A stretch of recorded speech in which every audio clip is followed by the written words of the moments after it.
And Catherine did win the pot of gold from the football game. So yeah, she was the closest at 14 points away. No.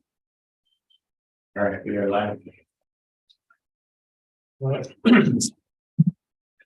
morning. Welcome to the November 14th meeting of the Riley County Commissioners. Please join in the Pledge of Allegiance. Pledge allegiance to the flag of the United States of America and to the republic for which it stands, one nation, under God, indivisible, with liberty and justice for all.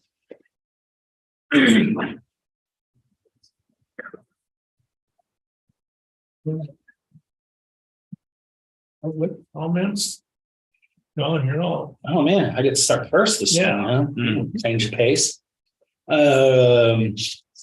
Let's see, Thursday evening, listened in on the national membership call that was hosted by NACO. I listen to some of those I don't, but this dealt with county infrastructure, transportation infrastructure needs, as well as quality rural broadband. And of course, I'm always harping on the broadband, so I wanted to listen in on that. Lots of questions, and now that the elections are, I put over, but I probably need to refrain that and say somewhat over. Some more clarity on how resources and grants and monies will be available should be hopefully coming shortly on that. So it'll probably be a follow-up call at some point in time down the road.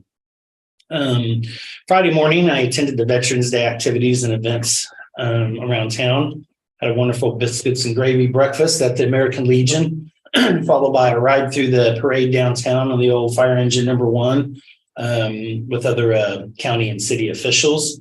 Watched the rest of the parade at the viewing stage downtown, and then lastly attended the indoor ceremony, which was amazing. Well attended by the community. The gentleman that spoke about his time in Vietnam prison. Yeah.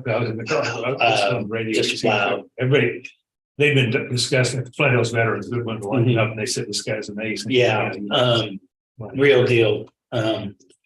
I don't think he went through explicit details. I don't think it was necessary. 6 years. Yeah.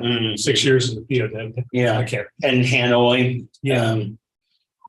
Anyway, really good, really dynamic. I thought the two kids that won the essay awards, those essays were really solid, really good.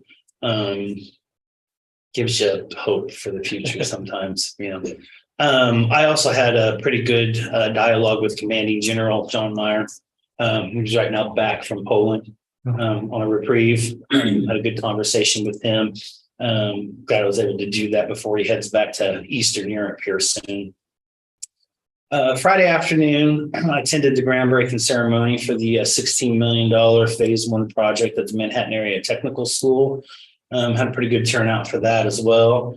That's kind of the on the eastern side there, the row of buildings would be about 42,000 square feet. I'm going to put some new technology, some things that back up bioscience, some of the mechanical trades, some information technology into that location, and moving out all of the existing temporary buildings that are there. So that's I guess the cheaper of the 3 phases, but it's the one that kind of gets us kick-started up front first. So really glad I got the opportunity to see that as an alum and a grad there myself. Good to see this expansion, good to see that they're able to do that.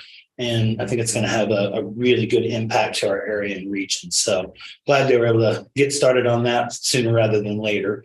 Friday evening, Manhattan beats Wichita Northwest 27-18 in the 3rd round of the Class 6A playoffs. First time they've been 11-0 since 1988. Last time they won the state championship. Up next is a rematch with Derby at home. So we'll see how that goes. They usually have our number in the playoffs. Win that game and it's on to the state championship. I didn't put it in my notes, but I was also going to congratulate Wamego too. They're undefeated and moved on as well. So we got a couple of area football teams still making a stride to state championships. Saturday, watched K-State easily dispatch of Baylor. What a game. Victory puts us back in sole possession of 2nd place and a potential spot in the Big 12 championship game as long as we win out our last 2 games. So once again, we control our own destiny once again, which is good. Yeah. I think it kind of came with the cost. Sounds like Kobe Savage, which is probably our best safety, is probably gone for the rest of the year. And Adrian Martinez apparently has a stress fracture and is probably gone for the rest of the regular season. So next man up. Gonna get this thing done. Next man up. So I'm interested to see what we do against West Virginia here this weekend as well. So lastly, yesterday, a group of us met at the chamber, took down all the lights for Operation Greenlight, got them stored for next year. Once again, just really thrilled we were able to do this in this first year and hope we continue to do as part of our Veterans Day activities and traditions. And that's all I've got. And also that guy that the speaker there was a guy, a local guy, most veteran. That was it was the guard that received him when he was released from when Vietnam released him. He was one of the guys that And they received him. hadn't Was met, he there? they hadn't met each other since he left in 1975. I think he was done something else. I think his wife was here and they were going to meet up later. Oh, So, but yeah, I did have I it. knew they were going to try to meet up. All right, well, it's Thursday after the meeting, I had some constituents who came in with some questions about some things in the fire department. I listened and took notes about their concerns. After they left, I met with Russell Stuckey. He was aware of most of the questions they raised, and we had a good discussion about what's going on there. And he's working on a couple of things that need to be adjusted. And there's always two sides to the story, but it's not too far. Not a horrible problem, it's just things to work on.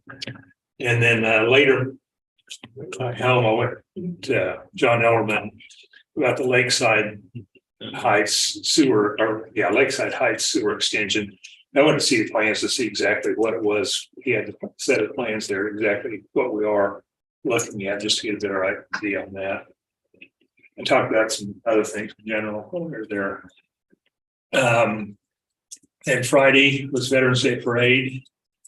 It was a chilly morning. It was not chilly, it was cold. It was 19 degrees when we started. My toe got a little cold. But I wanted to thank Amy Mangus, Sherry Taylor, James House, Lisa Jones, Albert Lee, and Clancy Holman for volunteering to help set up and take down the barricades. It went really well this year. I appreciate greatly all their help.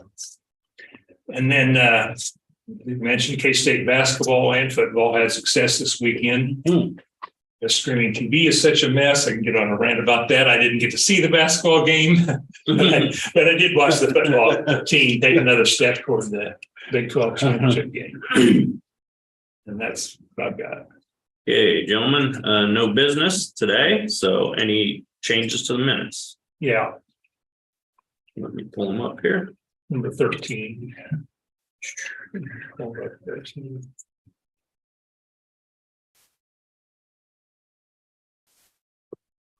Yeah.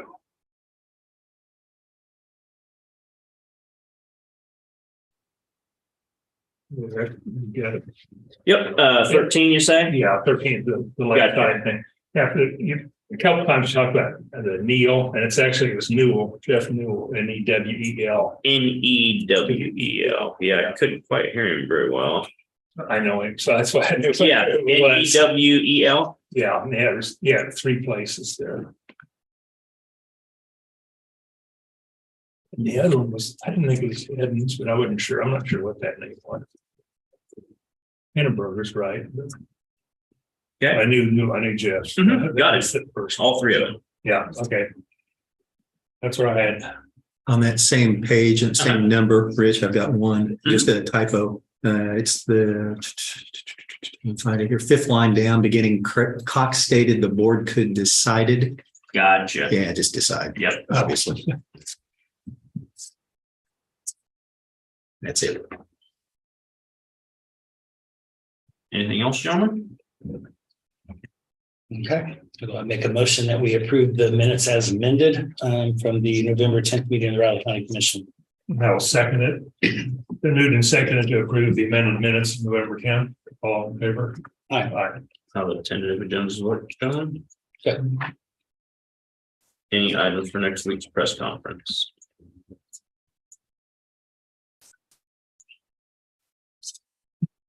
Okay, next up at 9 o'clock on year-to-date budget expenditure reports have a bit of a break.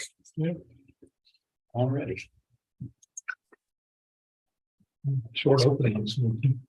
Yeah, it was. It's unusual. It hasn't been that way recently.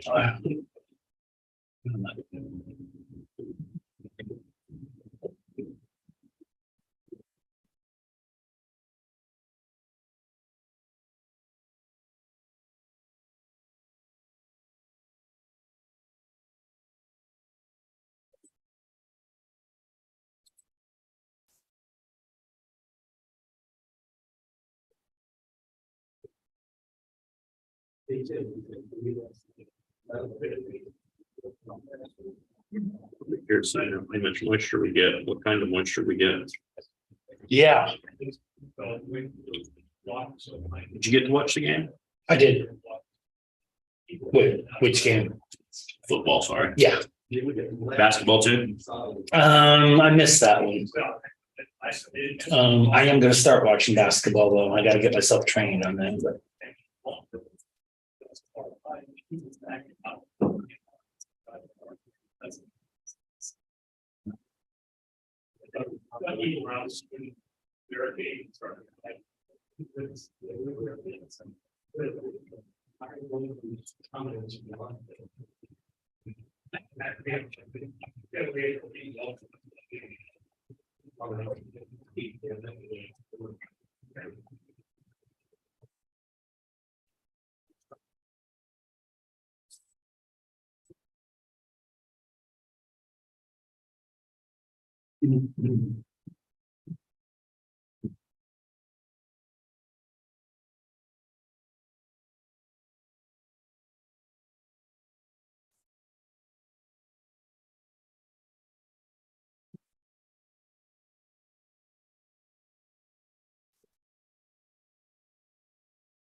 Later in the week's gonna be pretty cold.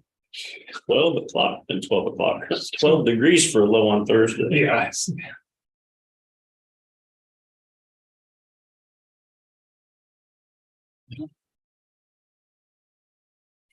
You all healed up Christian back in jogging form?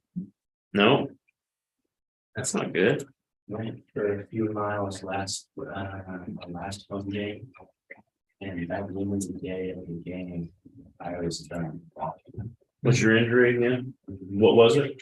My groin. Oh, I've done that. I did that playing softball when I hadn't been running or doing much when I was much younger and had kids, and both sides couldn't hardly walk. I'm ready for it to heal. I don't think it's it's not bad or actually it's rest. Yeah, it is rest. Rest and patience. That's the hardest. Yeah, patience. Yep.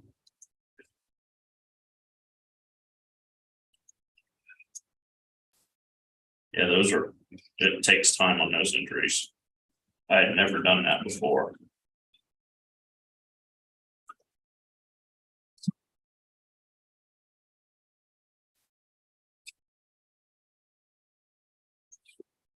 I tried taking off after hitting a ball as a sprinter, like I used to be a sprinter, and my muscles went rip.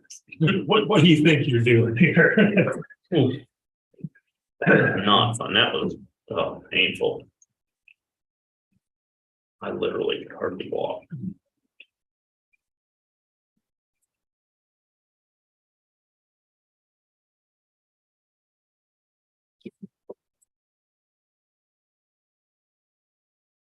And you see the women's game last week, is at a baseball field. Yeah, they played the Ruse City Classic in Madison or Wisconsin. Yeah. First time a college men or women's game had ever been played in a baseball field, which I found interesting. Yeah. Then there was a basketball game that was on a ship. Yeah. Again, They do that. They've done that quite a few times here lately. Yeah, for Veterans Day. at least if you miss, you can blame it on the waves, I guess.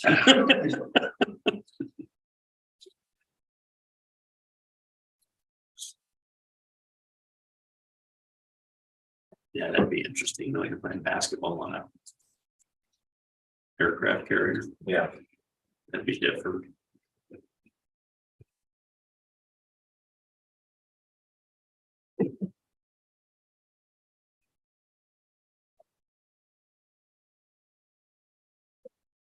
Horrible plane wreck in Dallas. Yeah, do you see that? Wow. I hadn't seen it. I heard about it. It's an air show, and one of the smaller planes collided with the larger plane, and It had a crew member of yeah. 5, and of course he perished, and so 6 people perished in it. There were 2 very old historic. I mean, like one of 10 airplanes Yeah. left in the world. Oh, that's.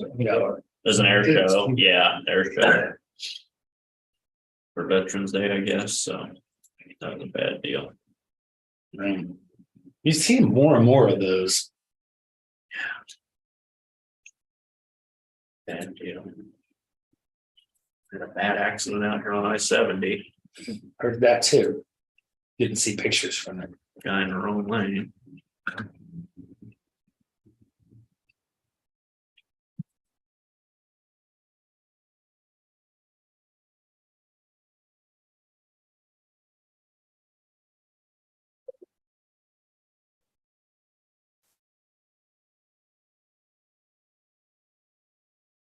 Break your computer again, John. It's trying to reset everything up after the hard drive went down, and it's just one thing after the other. I can't print anything because it keeps wanting me to.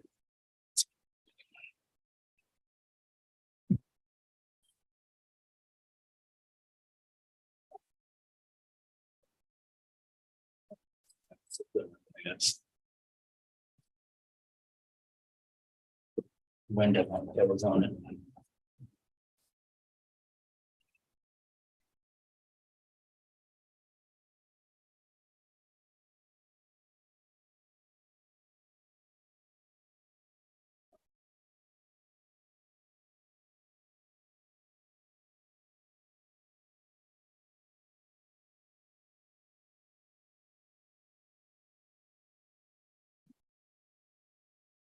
I see that. Motion for executive session. No, that's in my possession. That's why I'm asking.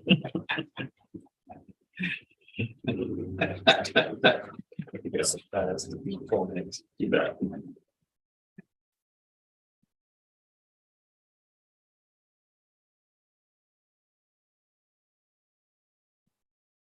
But now I won't get to it. Oh, yeah, no problem.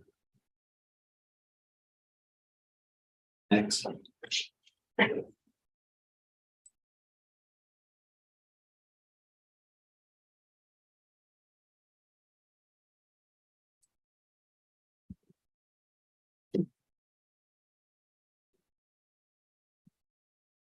Peter Martinez is out for 4 weeks. Yeah, I heard they were speculating 4 to 6 weeks. But yet he was available to play if needed on Saturday. Well, I don't think they knew the extent. They hadn't done x-rays. And then you have the player that wants to go in saying, I feel good, you Yeah. know. minor fracture in one bones. Stress fracture. It's not. Yeah, that's where it could be. Yeah. Those are gonna be almost worse than break. Yeah.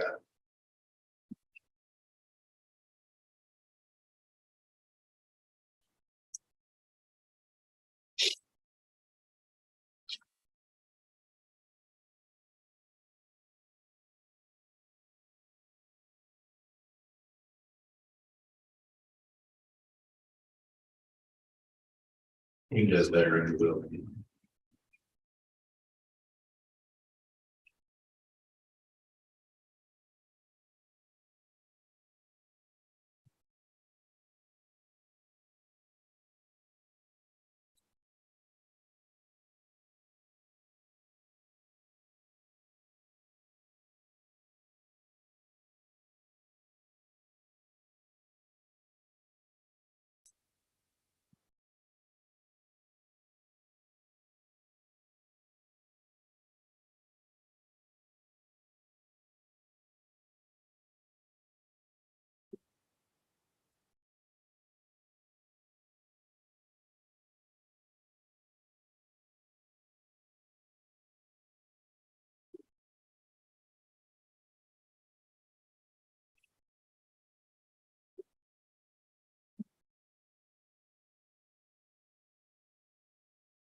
Like the Deuces touchdown, he juked between those two defenders and neither one even touched him. You know, I think I had to come up with at least one broken ankle on that play. I commented on that. I was like, wow. Moving on field out there. I mean, I think other people could have got through there too, but they would have gotten touched. He didn't even get touched. He did not. I think if I was the one guy, I'd be so embarrassed, I'd just go sit on the pitch. I think I just laid there on the field and take an injury.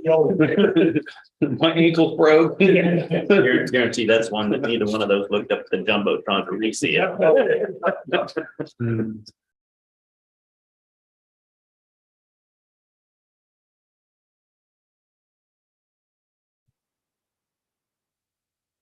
That one pass to the end zone Mm, early on, that was impressive. Greg and I were talking about that.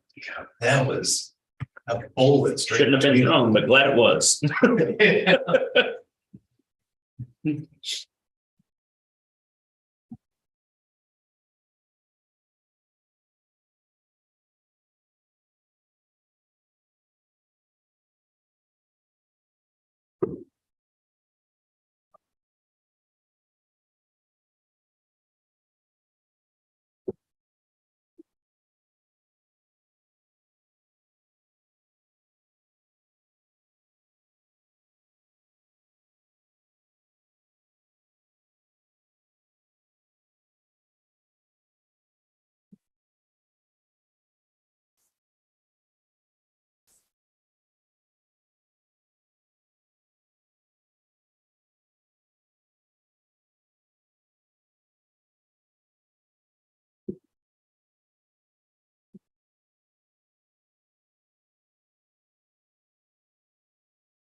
Going to the Kansas City game? Basketball game? It's here. Oh, it's here. Yeah. Gotcha.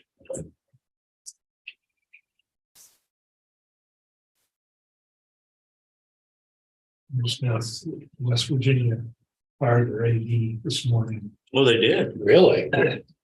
Whichever, I've been reading that Neil Brown was on the. If he had knocked out a win over Oklahoma, he was gone, but. One.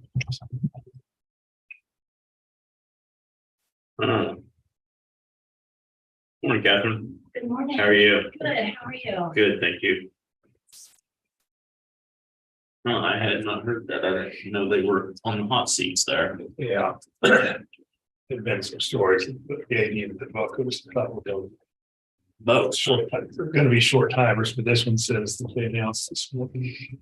That's usually a good indication that the coach will probably be getting them too. Yeah, the new AD will want his guy. That's what somebody out the message board and talked about. And I remember it posted that 4 years ago, he said. With 4 new coaches, they can't all 4. He says at least 2 of them won't make it because there are enough wins for 4 low teams there. And now of those, there's Les Miles, Wells, now Climate's probably gonna be the only one left after 4 years. Yeah.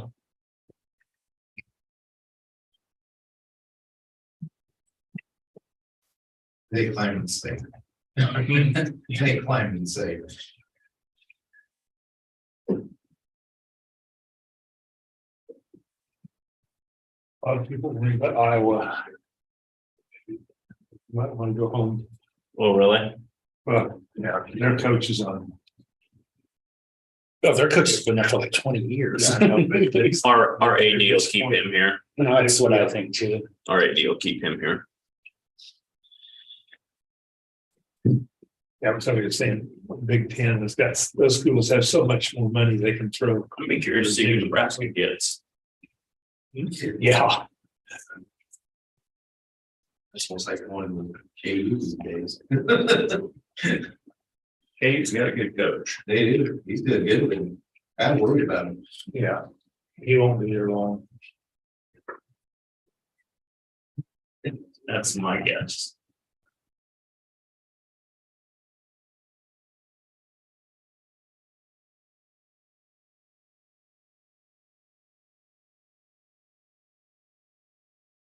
Mangina would have stayed longer if they hadn't fired him. Mangina would have stayed longer if they hadn't.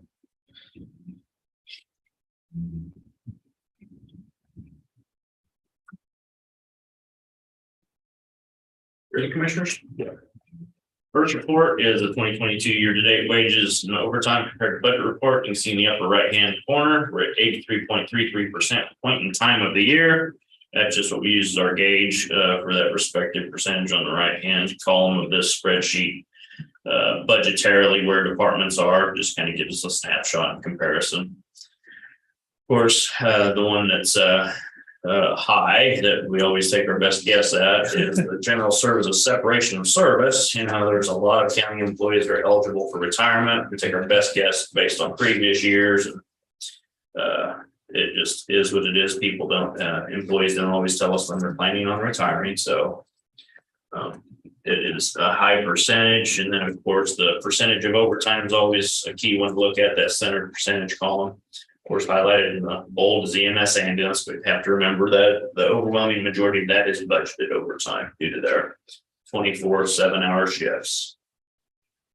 Overall, and overtime, we're at 6.19%. The other respective departments that are high is solid waste, and then generally public works is a little higher. They're not actually very high this year. Of course, we have some elections as well due to the 2 elections we had. But everything respectively looks pretty well. You have any questions over that first page, commissioners? Next report is just a little bit more detailed breakdown of the departmental, regular salary, seasonal, temporary. Give you a little better information on where those monies are being expended. Any questions on those, commissioners? Next report's 2022 year-to-date budget activity report. Of course, those highlighted in the blue are those that have exceeded that 83.33% point in time of the year. District report's a little bit over juvenile detention, fair, planning development, budget appropriation, of course, 100%. Have to remember, commissioners, any of these on this first page are not a statutory budget violation. It's all encompassing as general. So the overall total figure at the bottom there, the 59.95 is where we're at. Always like to point out the three lines down from the second boldest section of blue there, county general.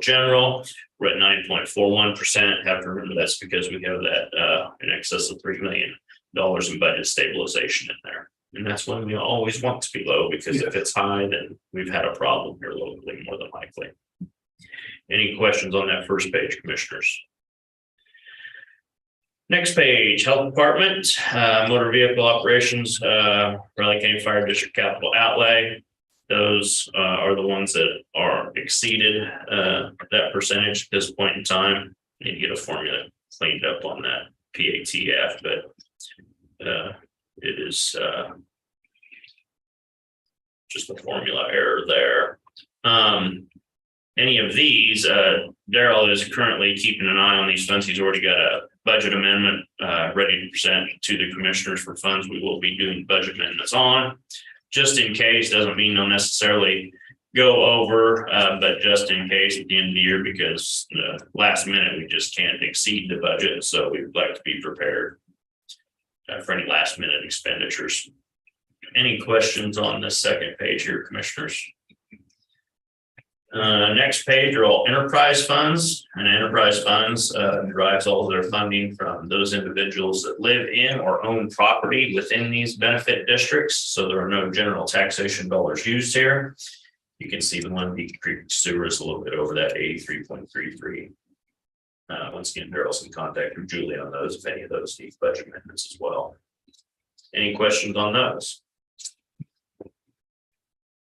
Next page, a little bit more detailed breakdown of that county general department within the general fund. I reviewed a little bit ago that $3,050,000 in budget stabilization. Of course, no money's been expended there.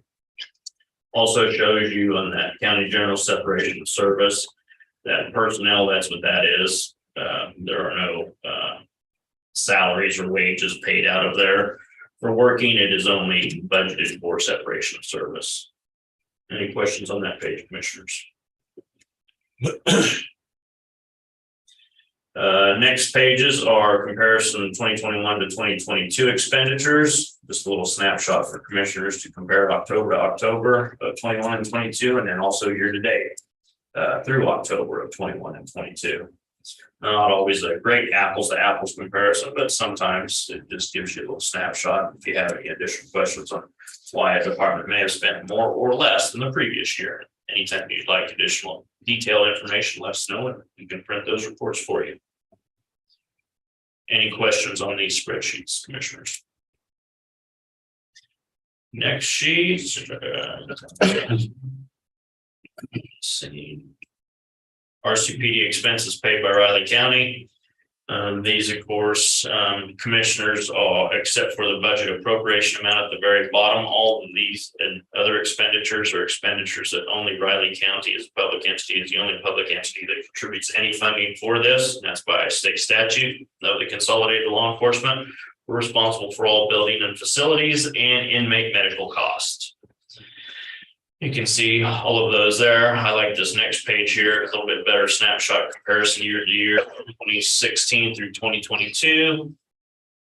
You can see the last several years, the inmate medical, it has gotten a little bit high. Unfortunately, statute says whatever those costs are, we have to bear those, and it has gone up a little bit. Sometimes building maintenance can go up. Building maintenance is doing really good right now. Any questions on those, commissioners? Yeah, but on that the office space rental, I assume that's the Substation. There's none. Do we not just pay it once? I'm sorry. Or do we just pay it once a year? It says zero.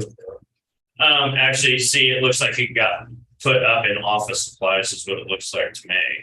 Oh, okay, yeah, that's And probably. so I just saw that as you brought that up, Commissioner, so it looks like that needs to be brought down, to get that corrected. Okay. Any other questions, Commissioner? I think we pay a quarter, don't we? We pay The 875 you paid enough.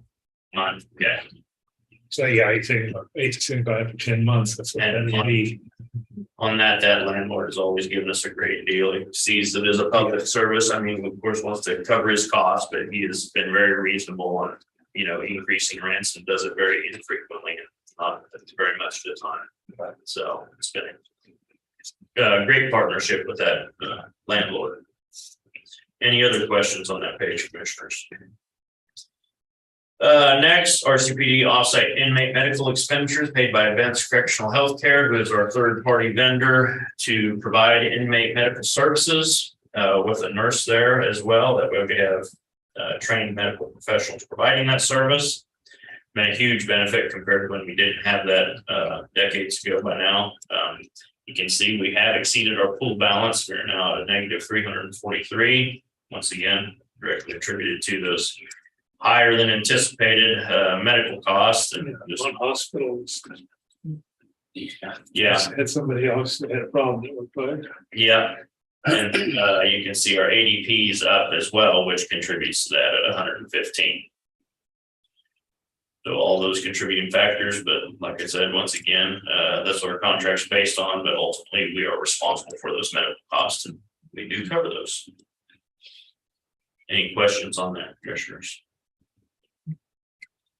That'd be it. You take more time, go through those, have any questions, we glad to get you any more detailed information you would like. Next is Catherine Hensler at 9:15, I believe. Yep, 9:15.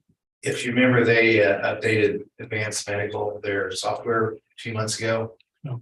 Thursday late, they just sent me an update on one of the months, and they're going to send me the update on the breakouts for the other months. No. I'll be able to fit that spreadsheet a little bit better.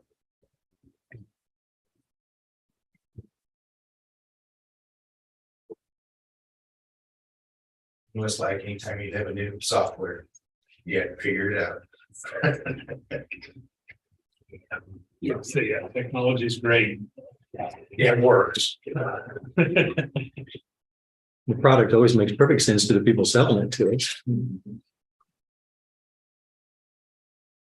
They were able to send us the breakout on pieces of it, but not the breakout that we like for that last page. And they were finally. And one of their staff members left. Andrew, I think it was last month, which was their senior.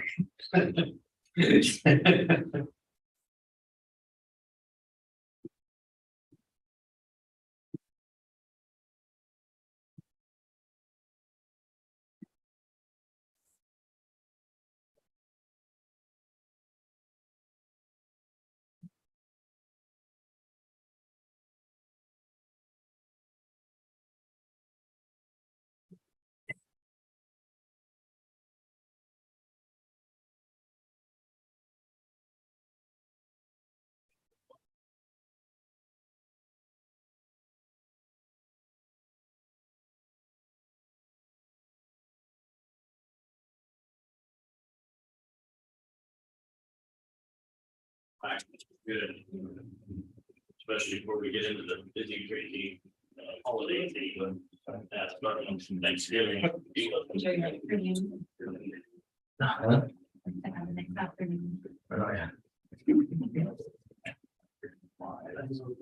just flies when the holidays hit. Yeah, to Randy at the conference this weekend. Remember? Yeah, Yeah, he's a nice guy. yeah. So. Yeah, good. Yeah, Greg's a good guy. Yeah, we'll meet on that later. Yeah.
Right. It's Louisiana.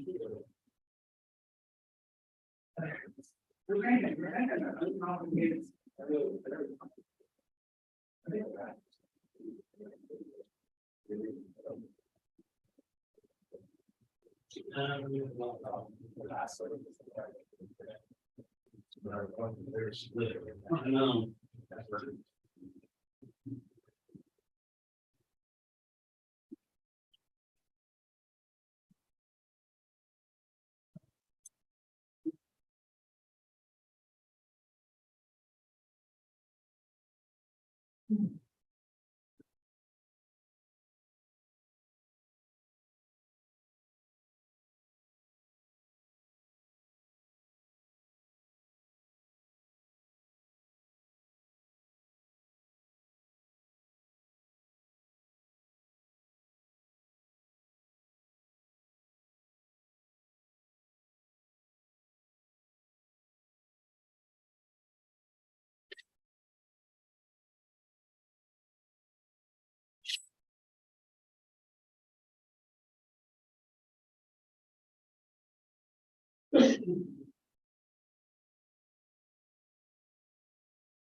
Morning.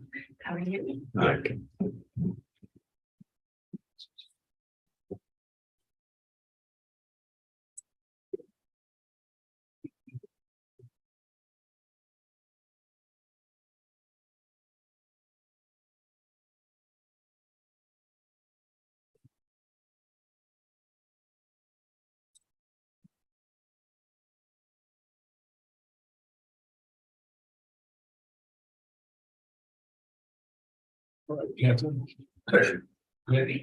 Good morning. Catherine Hensler, Museum Director. We'll start with new activities at the museum. Excuse me. Our new Curator of Education and Design, Melanie Highsmith, began her new position on Monday, October 10th. So I'd like to formally and officially welcome her. We have also hired an additional as-needed museum assistant named Marie Martin, who will be assisting with admin tasks and our volunteer coordination efforts. Marie is a retired attorney and the former director of the Flint Hills Discovery Foundation. We have seen an increase in community members interested in volunteering with the museum, which we're very excited about. So also welcome, Marie. The museum staff are currently conducting their annual reviews as required by the Human Resources Department, and these should be completed by the end of the month. The Riley County Historical Museum Board of Trustees met on October 18th for their quarterly meeting, and the major item of note was their approval of the collections management policy. This is a document we've been going through, editing and adapting and modernizing for the past few months, and it was approved by the Historical Society's board in October, early October, so then it went to the trustees, and it will be coming to you very shortly, commissioners. Additionally, there will be 2 trustees positions that will be opened at the end of 2022. And the Historical Society, I myself, the director of the museum, and the county HR department will work collaboratively to identify candidates to fill those positions. The trustees' next meeting will be on January 17th of 2023. far as visitation and tours in the month of October, there were 136 visitors to the museum and 47 visitors to the Goodnow House. We generally tally those as on-site visitors to the museum site, so that comes to a total of 183, which is up a little bit from last month. We had 20 visitors at the Woodhouse Museum and 80 visitors at the Pioneer Log Cabin. We have tried to streamline our attendance, keeping effort for consistency. And then in the month of October, the end of October, the Pioneer Log Cabin closed for the season. This site will reopen in April of 2023, but we like to remind everybody that it can be toured anytime by appointment only. We just ask that is done in advance. And anyone interested in doing that can just call the museum and make that appointment.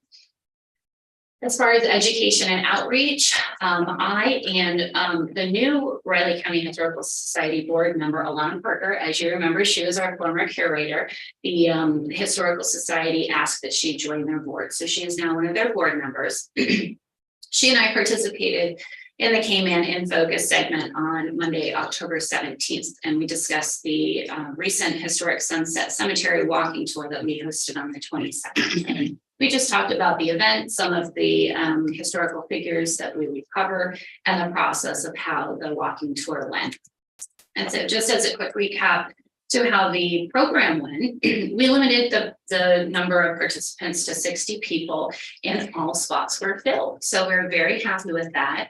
Museum staff and volunteers participated in various tasks, which included costume interpretation, group guides, check-in logistics, and communications. We received overwhelmingly positive feedback, and we're looking at expanding those walking tours in the new year.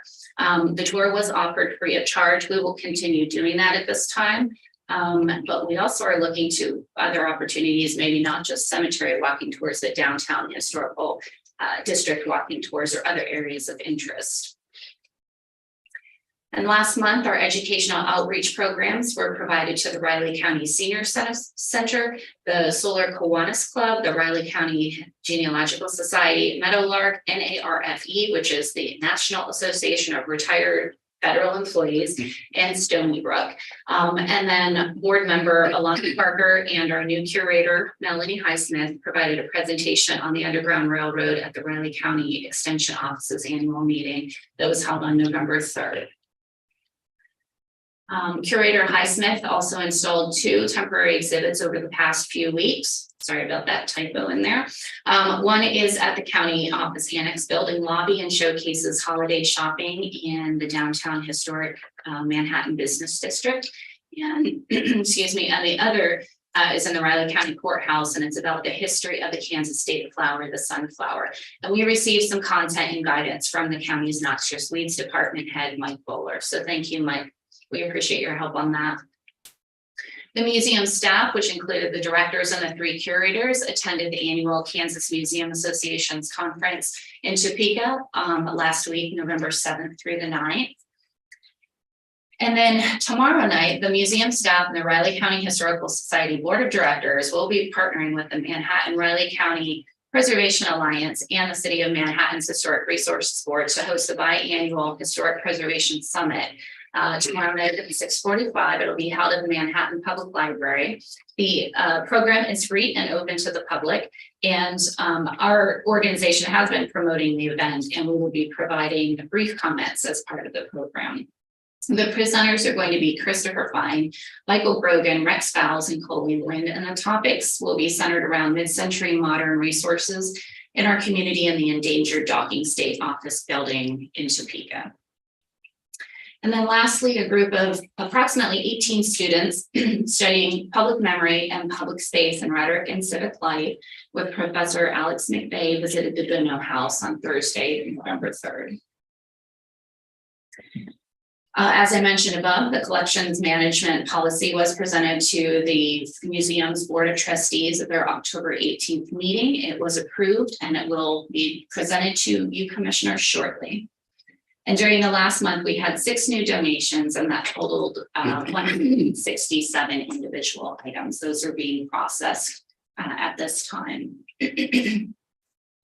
As far as archives and library, one of the requests that came in over the last month was through the Manhattan Kiwanis Club, who recently celebrated their 100th anniversary. That was held on October 22nd.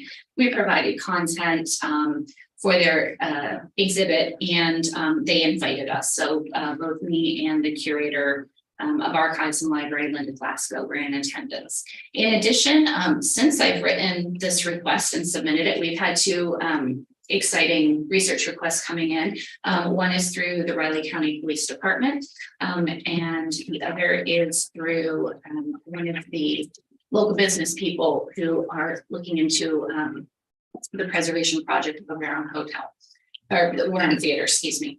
And so we'll be assisting in collecting historical content for their projects.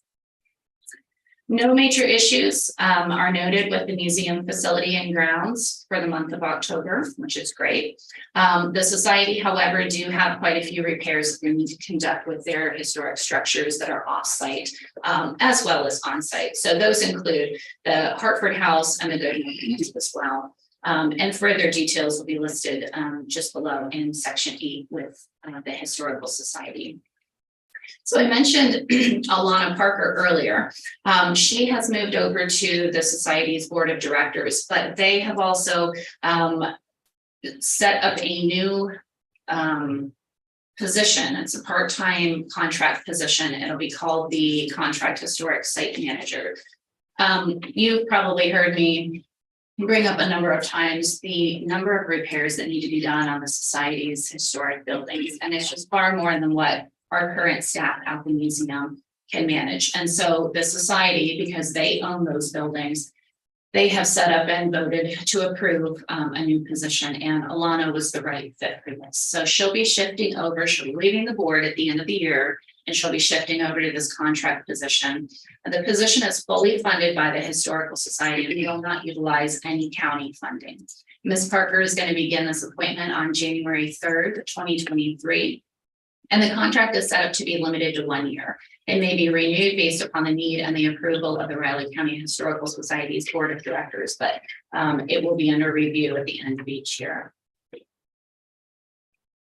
I recently submitted a grant on behalf of the Riley County Historical Society to the Heritage Trust Fund through the Kansas Historical Society. It's a bit of a tongue twister, but the project is for seeking funding for the restoration of the exterior of the Wolf Photography Studio, which is at 624 Fremont. This is owned by the Historical Society and is part of the Wolf House Historic District.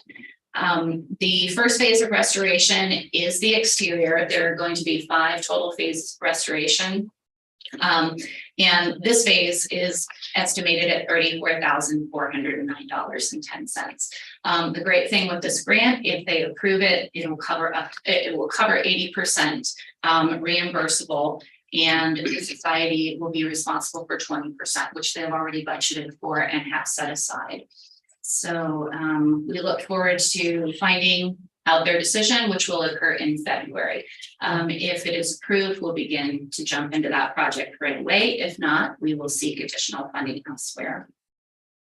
We have completed the temporary repairs to the leaking areas of the 1880s Goodnote addition. I've brought that up at a couple past meetings, that it's been leaking in that area. We did find a contractor, Cedarside Construction, that was able to come out and make those repairs. We are still working with the Kansas Historical Society on sourcing matching wallpaper because the leaking did affect the interior as well. And of course, the people who printed that wallpaper when the restoration took place are out of business. So we are hoping, though, with today's technology, there will be another company that can reprint the same design. Both us, the Historical Society, the museum, and the Kansas Historical Society have confirmed that we're all having issues finding qualified contractors that can work on historic properties. Ours are being affected locally, but the Kansas Historical Society is having issues at all of their properties across the site. So one of the solutions that I discussed with the state architect under the Historical and Cultural Resources Division, Ray Stockman, is to potentially host some preservation workshops at the Goodnote House next summer and in future years, with the intent to connect with crafts people who have the skills, but potentially need more training in those areas, and also introduce some of those skilled crafts to other tradesmen locally who maybe have an interest but haven't had the training. We'll have more information on that to follow, as this is just in the discussion phase currently. I would like to make you aware that the Historical Society is renting a dumpster. It's supposed to be delivered today. The intent of this is to be cleaning out the museum workroom. I want to be really clear that this is just the workroom we're clearing out. We're not clearing out any kind of collections items. The majority of what's in the workroom is just random clutter, old equipment, old boxes, nondescript fabrication materials, old direct decorations that have just been sitting around for years. So we need to clear that space out. Our goal is to create a usable space for the staff break area, for storage, and most importantly, create a safe and functional workspace for exhibit fabrication. Previously, there was very little space attributed to that, and that probably goes to the fact that we haven't changed our exhibits out much. We have not been able to actually work on them on site. And then lastly, the Historical Society will be holding their annual membership meeting on Wednesday, this Wednesday, the 16th at 7 p.m. We'll also be at the Manhattan Public Library's auditorium. Dr. Lauren Ritterbush will be providing a lecture titled Archaeology of Life Along Wildcat Creek 800 Years Ago. And then the Riley County Historical Society members will vote on their 2023 slate of officers. This event is free and open to the public, and light refreshments will be provided, and I'd like to invite you all to attend if you're available. That is all for me. Do you have any questions? Okay, thank you. All right. Thanks, Thank you. Catherine. Have Have a a good nice week. day. Next commissioner, we usually get at 9:35.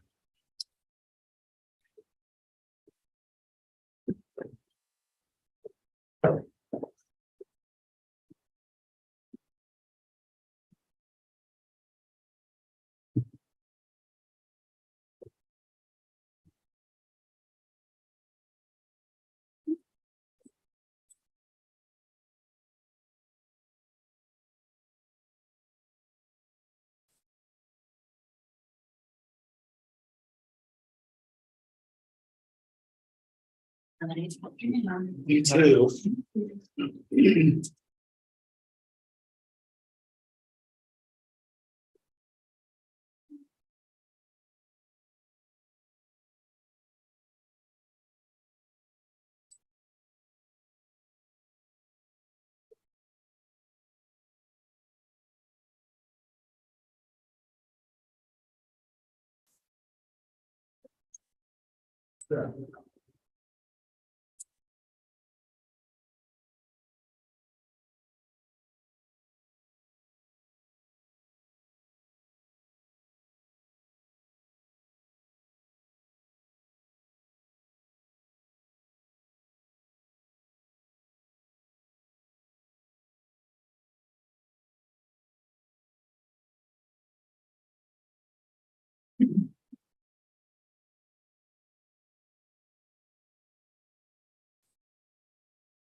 Morning.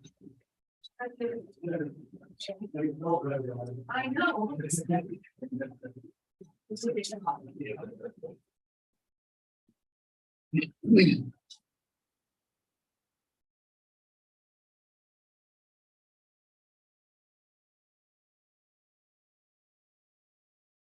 Morning. Morning. Is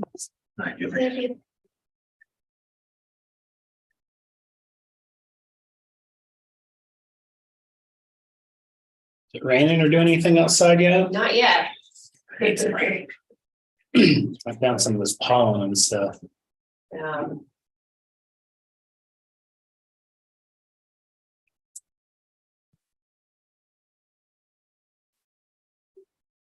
Well, there's a 90% chance of snow in an hour, it says. That's pretty high. Yeah, that's a long way from what it was saying. Yeah, this is frequently wrong though. 90, I respect. Mhm, It feels like it's gonna snow. it does.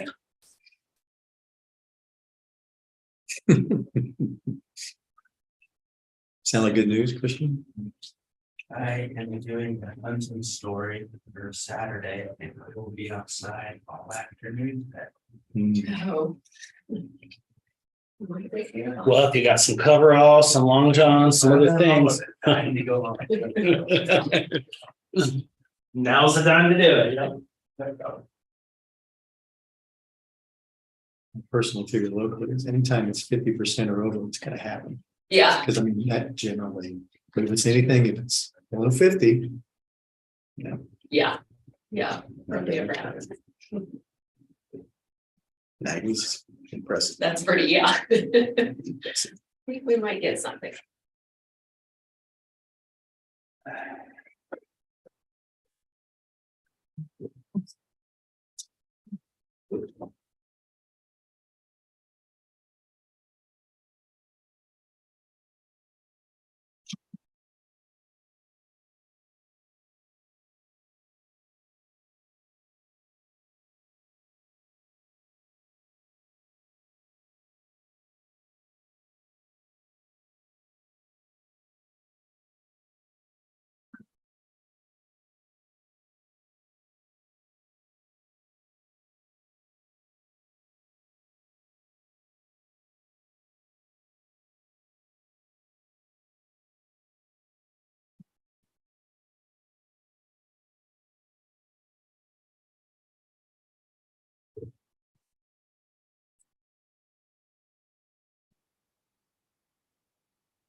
Get a motion, commissioners?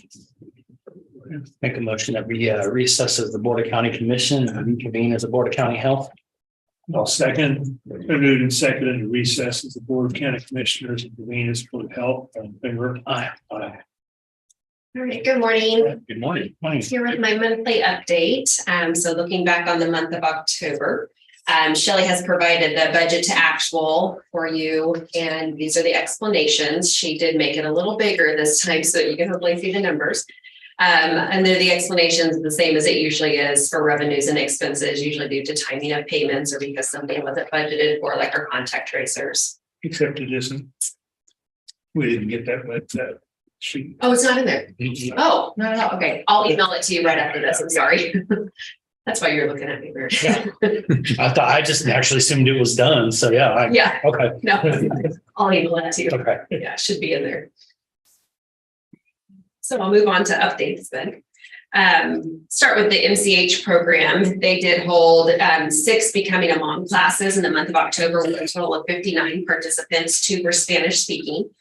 Sarah Boxberger is one of our MCH nurses. She did complete her certified lactation counselor training and passed the final exam, so she is now a certified lactation counselor. The KSU student therapists currently have a total of 9 clients, and 3 of them are Spanish speaking. October was full of learning and enhancing MCH services as the staff attended many trainings such as the Kansas Breastfeeding Conference, the 46th Annual Governor's Conference for the Prevention of Child Abuse and Neglect, Becoming a Mom Retreat, and Parent and Child Relationship Curriculum Training. In October, MCH received notification for an RFA grant opportunity from Safe Kids Kansas for the fiscal year 2023 KDHE Injury Prevention Mini Grant. This mini grant focuses on injury prevention items for unintentional injury prevention items for Kansans. The application was due on the 4th, and Breva did submit that application. She submits that every year around this time. That is for MCH families, Riley County Safe Kids Coalition events, community events, and the Manhattan-Ogden School District Back to School events.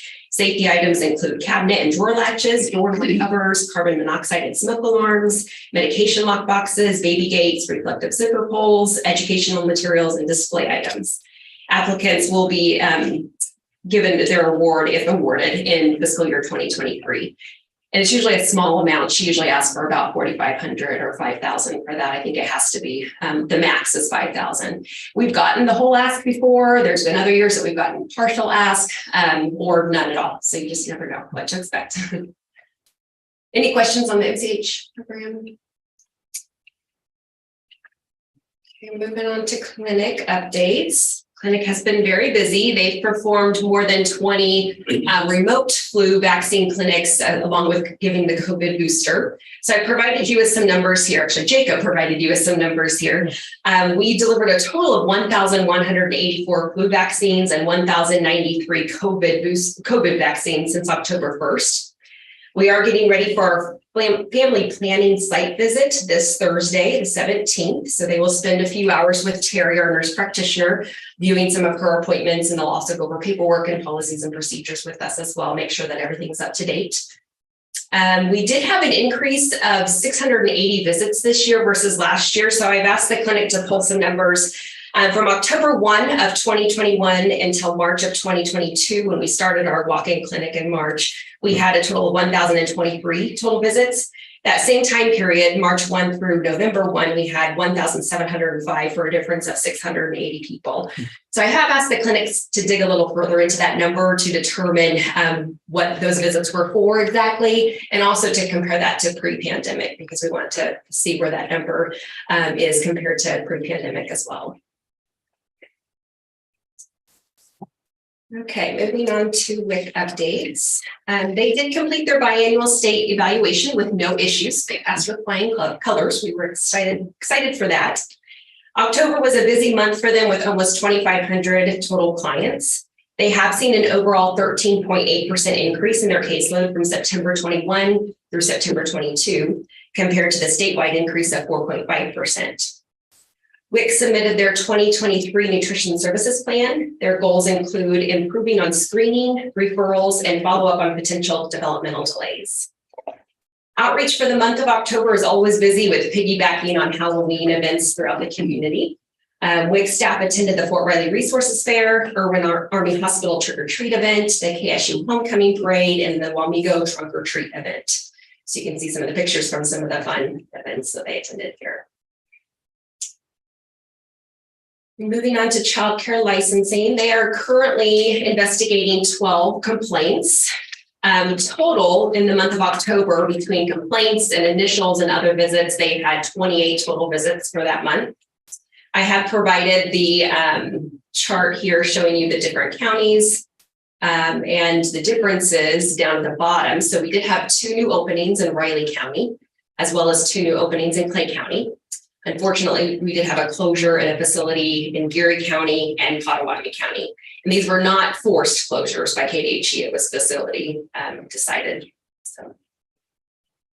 Is it possible to get a little bit more in-depth breakdown on the complaints and what we're working on and dealing with? Just kind of start thinking about some things moving forward. Sure, okay. Like the reasons for the complaints. Yeah. Okay. I know we have to be a little careful, but But just in general. Yeah, yeah. Kind of what they Yeah. are. Absolutely. I'll ask Heather for that. And then last but not least, Raising Riley, they've been very busy for the month of October. Their ECBG grant, that's the Early Childhood Block Grant, that application for the fiscal year 24 has been released and it's due on December 20th. So pretty quick turnaround. So we'll be bringing that to you for a final approval before we submit that grant. And that does fund all of Raising Riley. So that's their whole grant. They continue to offer professional development opportunities for providers and parents on a monthly basis. In October, they offered new behavior management skills training for parents and childcare providers called Flip It. They had 7 local providers and parents that attended that event. And a local childcare center requested that Raising Riley provide this training for their staff. So they had 8 more participants for a total of 15. They also presented a 2-part emergency preparedness training for childcare providers in October. And they had 7 providers attend that training. Family engagement for October was Blocks of Fun. They had 12 parents and 18 children joining the fun for that. Parent education through book club is continuing to gain interest. Parents continue to ask to join book club on a monthly basis. Raising Riley staff will be sharing health literacy education this month again with the book, What to Do When Your Child Gets Sick. They've also completed another cycle of Circle of Security parenting classes, and they did have 7 parents attend. They have completed the fall assessment and observations for the ECBG grant requirements. Staff completed class observations. Class is an acronym. It stands for Classroom Assessment and Scoring System. They did this with a total of 51 facilities. 48 out of the 51 met high quality standards. Additional support and training will be offered to those that did not meet high quality standards, and they'll be reevaluated in the spring. 208 children were screened and completed assessments based on the ECBG requirements. Raising Riley did make 1 referral to the infant and toddler services. They're also collaborating with USD 383 School District to implement universal use of ages and stages for kindergarten eligible students. Moving on to staff updates. We did open up the new position, the part-time community health educator for the grant that we're working on, the opioid prevention grant. We have had over 20 applicants and we've narrowed it down to 6. So we do have interviews scheduled for this Friday.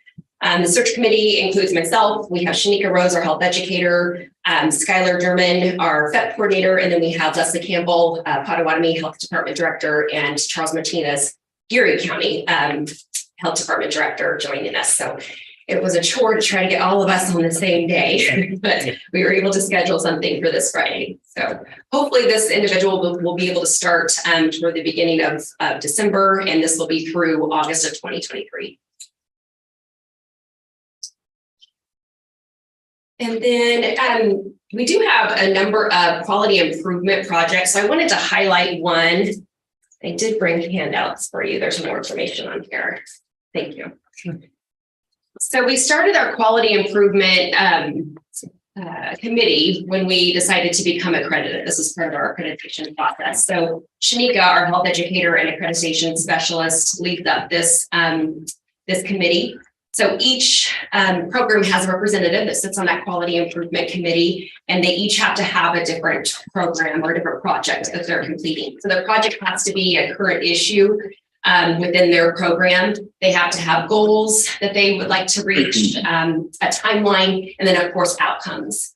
So for the maternal and child health program, they had 2 goals. Really what they were seeing was that there weren't many referrals coming from the women's health group. So they wanted to try to not only increase that number, but also to track those numbers. So goal number 1 included tracking the number of prenatal women referred to by the women's health group and enroll in the MCH program. And then goal number 2 was track the source of referrals to the MCH program and analyze the effectiveness of their outreach efforts. So they talked with representatives of the women's health group, and they did decide in June of 2021 to provide names and contact information upon client consent, of course. And then the new clients would be called, and they need to complete an enrollment with a social worker in the MCH program. So the outcomes, there were 418 total referrals from the women's health group from July 1 of 21 through March 31st of 22. And out of those, we had 61 that enrolled in MCH services. So I know it's only 14.5%, but compared to the 0 to 1% that we were getting, that's a pretty good improvement. So we hope to continue to improve on that number. This is an ongoing project that MCH has. So this is just one of our quality improvement projects, but I hope to bring more to you in the future from other programs as well. Any questions on any of that? All right, we did narrow it down to 3 priorities for our CHIP. It doesn't come as any surprise to you, I'm sure, what the top 3 priorities are: transportation, mental health, and housing. So the Flint Hills Wellness Coalition met again at the beginning of this month, and this is what they narrowed it down to based on all the feedback, the community partner meetings, the data that they had in front of them. And again, it probably comes as no surprise to you. So for transportation, they have several goals. In addition to supporting the work of the existing active transportation work group, the Flint Hills Wellness Coalition suggested adding these goals to provide medical rights to people outside city limits, support the Flint Hills Bus by urging city and county to provide increased funding, supporting efforts to bring back and expand routes and ridership, and supporting and participating in the upcoming strategic planning process with ADA. For mental health, they want to continue to work with the Riley County Mental Health Task Force to increase funding for county mental health services, increase the number of mental health providers in the area, and then also support the efforts to develop a community plan to address the community crisis related to homelessness and mental health and addiction, as many times those go hand in hand.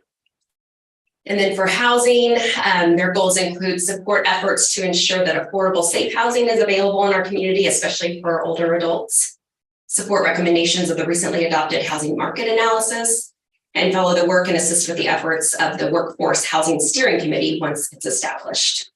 So Deb Nuss, the chair of the Flint Hills Wellness Coalition, has called for subcommittee meetings. So anyone who's interested in being on a subcommittee with one of these top priorities, they're encouraged to meet this week. They have meetings on Tuesday, Wednesday, and Thursday of this week.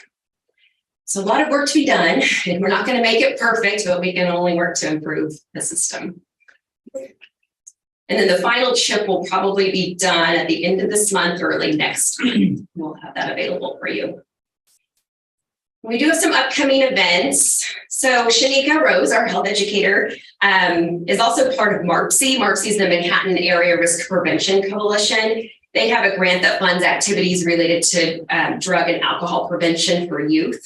They were bringing in Tall Cop to Manhattan in January. He's known for his great presentation on alcohol and drug trends, prevention tips, prevention strategies, and other tips. This is for adults only, so we're really targeting parents of teens primarily, but we're also putting it out to the whole public. So we need to have at least 50 in attendance for him to even present. So that's our goal, is to at least get to 50, but we're hoping that we get even more. It is on January 3rd, and I believe it's at Manhattan High School. And then this Friday, Dr. Clark and I will be on KSNT early morning show. Vivian is going to drive us down there and coach us along the way. This will be the first of many series, monthly series that they're allowing us to do on KSNT. So we're going to be talking about health department services and primarily flu, the flu season and flu vaccine. Any questions?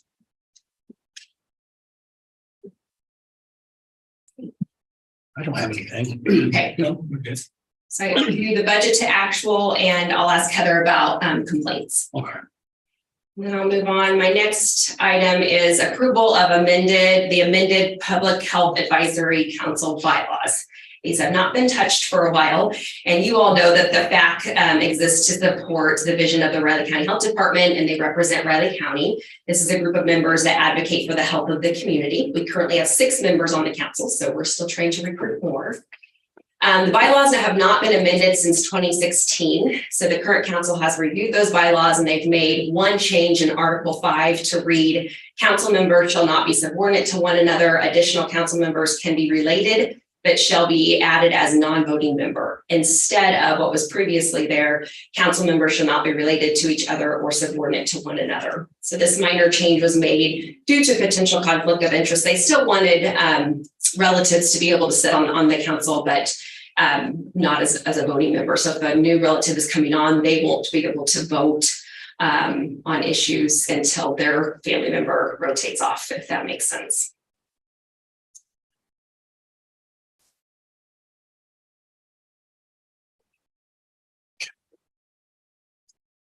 And that is normally a board of 9, so you. Yeah. Yeah, you're normally missing 9. 3. Or I guess that's at your discretion. Yeah, it's not specified, but yeah, Okay. typically we'd like to have at least 9. But Okay. Yeah.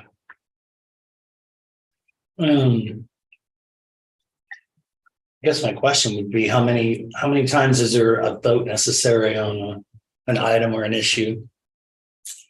I guess it just kind of depends on the year. We haven't had many, Mhm. especially with the pandemic. Right. We haven't had any voting decisions, but Okay. they have voted on things such as letters. If they want to do a letter to the school board about masks, that was an issue. And that was where we did vote. And then the bylaws, of course, we voted on the bylaws, but Okay.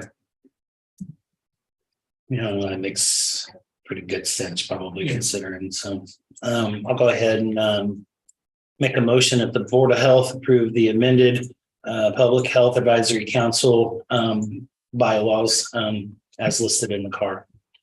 And I will second that. Been moved and seconded to approve the amended Public Health Advisory Council bylaws. All in favor? Aye. Chairman sign, please. thank you. Thank you, Julie. Have a good week. Thanks, you too.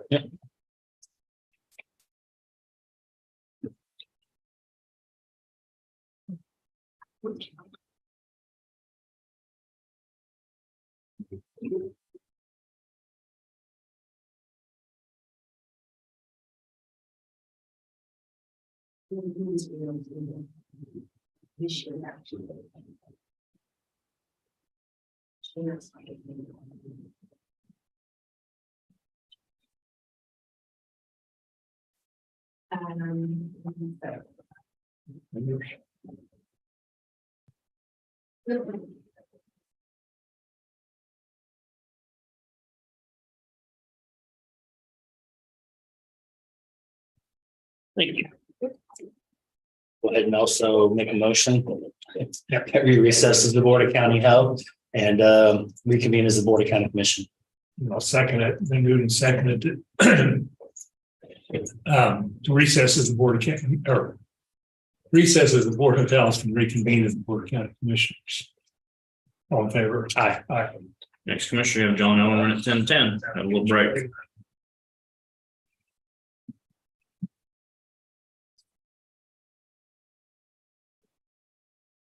Mike Webber. Sure. Oh, you don't put the oil in there. Copy. No, my old copy.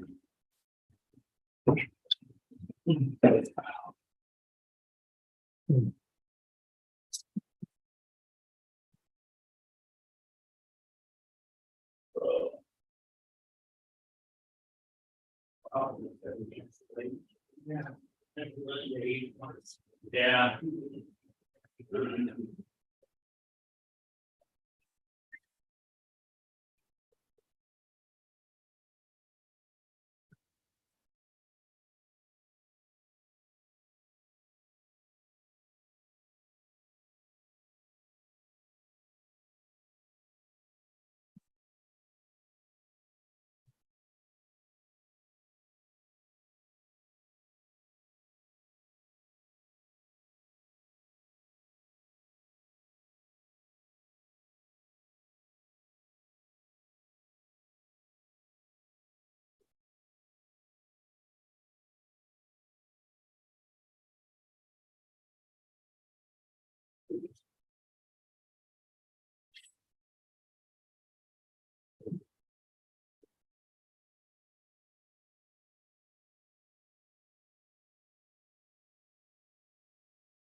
When's K-State then play again?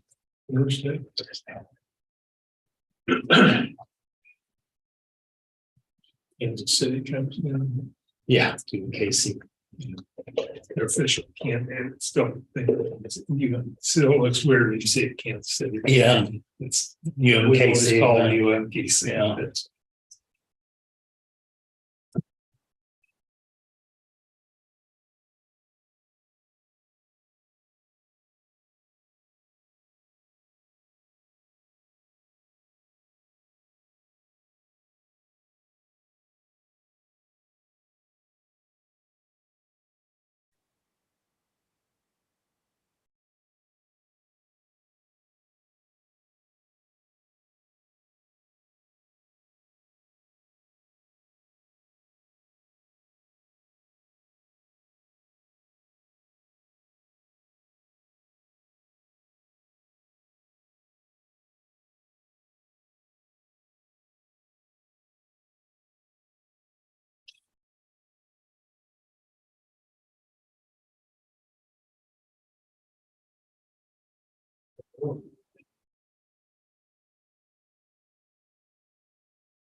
I'll work on the fly, I think.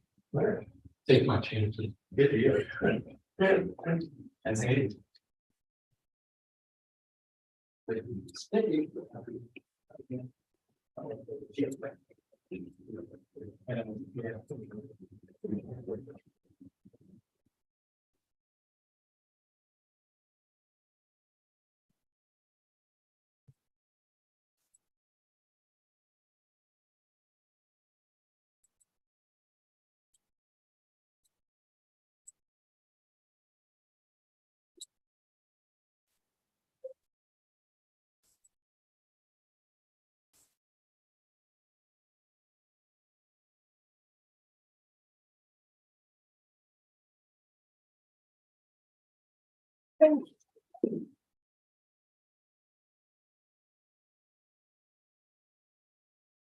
One of the chiefs at my Jaguars woodshed yesterday.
Thanks, John.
Morning, Commissioners. John Ellerman, Public Works.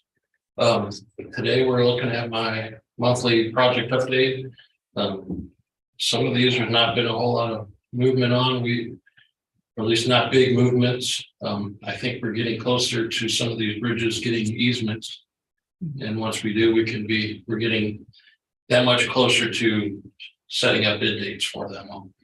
I think there's about 6 of these culverts and bridges left from I guess the end of this current sales tax project. Before we start looking for consultants for the next sales tax projects. So Lakeside Heights Sewer, we've been talking about it. We haven't ordered. That was put together before we talked last week. Just in preparation. So we went back, we're looking at numbers to bring back to you on the 21st. Well, then maybe we hope we can award the project. I still have to talk to Larson about their bid. And that's on my list of things to do today. Keats Sewer, we know where that we're still looking for the right solution for Keats still. Kitten Creek easements, we're nailing down some easements for Kitten Creek. West 32nd, I think all we have left down there is finish up some dirt work, some channel work. The bridge and the approaches are all put together, and I think traffic has actually kind of started squeezing around barricades to use it, but the dirt work's not quite finished yet, or hasn't been. So I would hope within the next couple of weeks we'll be opening that bridge up officially and finishing up the project. Same with the rest. Winkler Mills. I think we still have bridge office check plans. We're reviewing those two. Fancy Creek and Parallel and Flat Rock and Union Road, they're all easements for what. Paper Valley, we're sent out letters and notice to the landowners for easements for it. We have all the bridge pieces put in the yard ready to go. And I think the utility should be about finished up being moved, relocated. So we're just working on the official easements so we can put in shoe flies, and as those get signed, I'll be ready to start building those and looking to build that bridge. Parks crews, we're doing some cleanups around the park. Health department, SDRC is cleaning out beds, trimming trees. Did some work around the east side of the EMS station. Had overgrown with some trees and shrubs and just stuff that they cleaned all that out, fixed it up, fixed some irrigation up there. It's looking really pretty nice. There's a patch there they want to put some grass back in that they used. He's looking at maybe sod, see if we can get some sod yet. Otherwise, we may be trying to grow grass in the spring. Can you get sod down this time of the year and get the roots? I think he was still hoping a little warmer weather, and maybe we can get some of that yet and come back. I think the main reason to hurry up and try to get some of that in is to help some of the gutters wash around down that hill. And to keep some of the erosion from happening is what we need to try to do. But yeah, that was landscape. They blew out the irrigation systems. I know they did it around the public works office. And there, I think they were coming down here, and they probably should have had all that done Friday. And prepared up the cold, maybe a little quicker than they wanted to, so they scrambled a little bit. Worked some overtime Friday to get that done.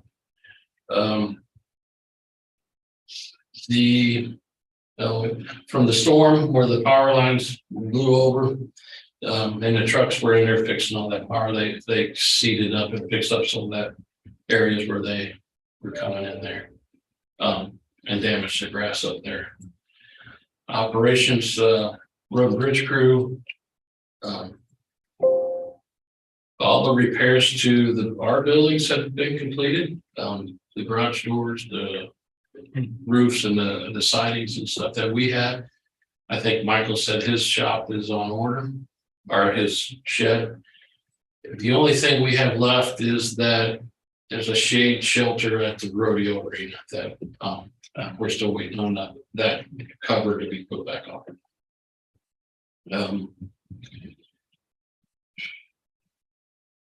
They're working on getting ready to put some traffic counts out. We had a couple counters go bad, so they ordered some. They may be a few weeks yet to be put in, but they're getting ready to do some accounts, our annual traffic counts. What do that? You do that? Yes, just different times of the year. So each year there'll be either, I think this is winter then, so next year will be spring, summer, fall, and winter. And then we'll take a 4-year average to get of those different times of year to get 80. Is that just all county road? Only county roads, yes, unless we're asked to do some for somebody else. Even paved or gravel roads? All of them. Finished up some crack filling on the roads for sure that are gonna get overlaid or sealed next year. The crack fillings are done. We did some crack filling around the offices in the shop area that were getting bad. Like I said, the guys have been preparing piling, welding on the pile caps. Points for the Tabor Rally Bridge and doing some work that they can do in the shop, welding in the shop before they get out there. They've done some inspections of the smaller structures, the less than bridge size and over about 3 foot diameter pipe. I think, yeah, the 25 square feet pipe or bigger is what we do the inspections on. Eric Ziegenhardt, that you love to go to the National Snow Rodeo. That's his results. He took 15th. I think they were 60 maybe motor grader in the motor grader event, 12th in the skid steer, and 33rd with the loader. And each division had varying numbers of contestants that competed in it. Not too bad a showing for him. He was pretty proud and happy. He come back with, he said he learned some. We made him go to a couple classes, so he did learn some. We were preparing for snow, so the guys are all ready to go for tonight. If we get anything worthwhile, we have our sand and salt mixed together already. And so that if we get any good snow, that we'll try that out.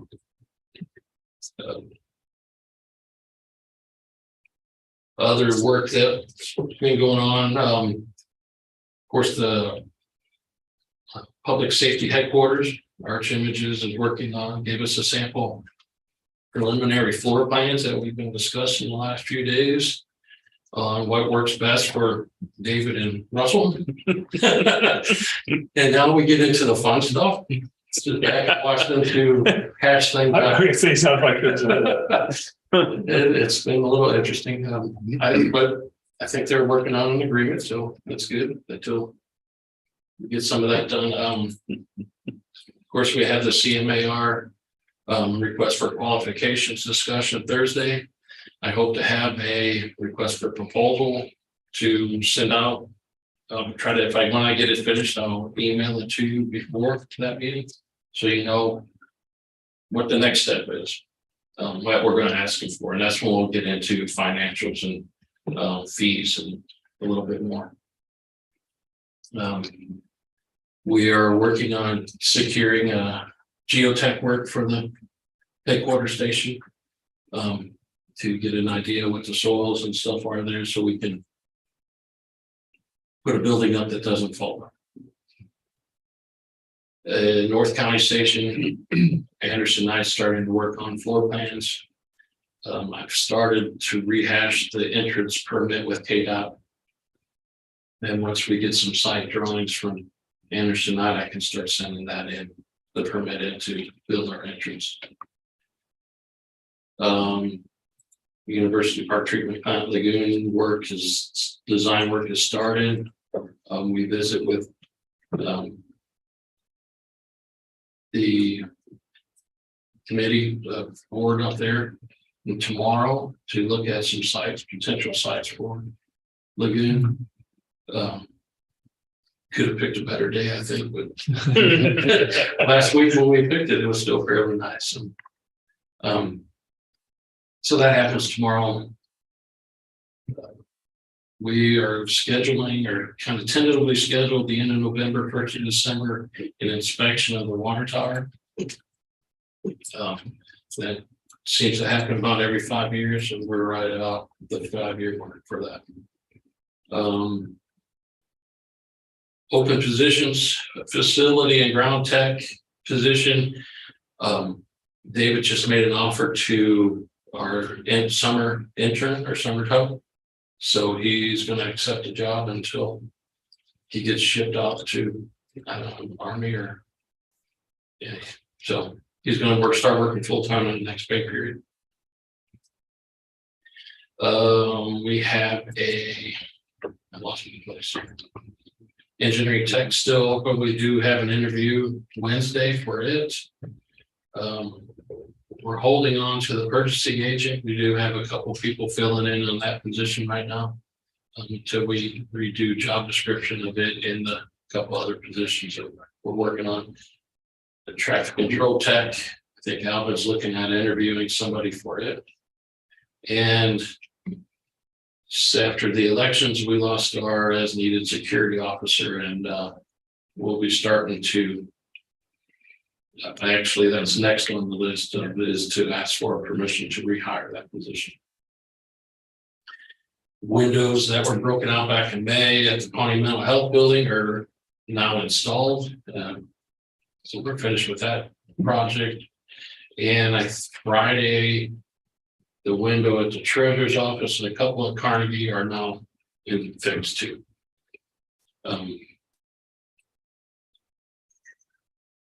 There's a contractor coming by for the big power transmission lines, the sunflower lines. They have an easement of 50 feet around the power lines that they're going to come in and remove some of the trees and stuff from underneath in front of the office, along Public Works property up there. So it may look a little bare. You would say, I think they were supposed to start today, but I haven't seen anybody out there yet.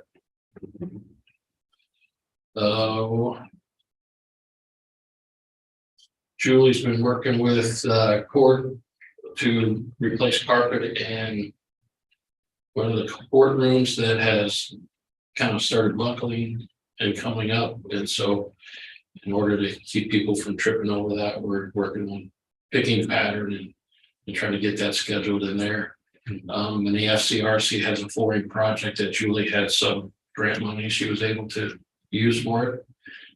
They're replacing the carpet and the floor that's on the second floor of the SCRC, and down one of the stairways in a couple of offices are getting some carpet too that weren't done in the previous things.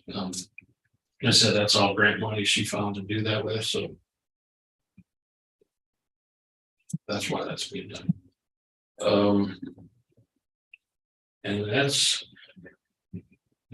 we're working with Clancy on a transfer station agreement, and hopefully by the end of the year or so, we should get that wrapped up and something agreed to. Hopefully that works for both of us.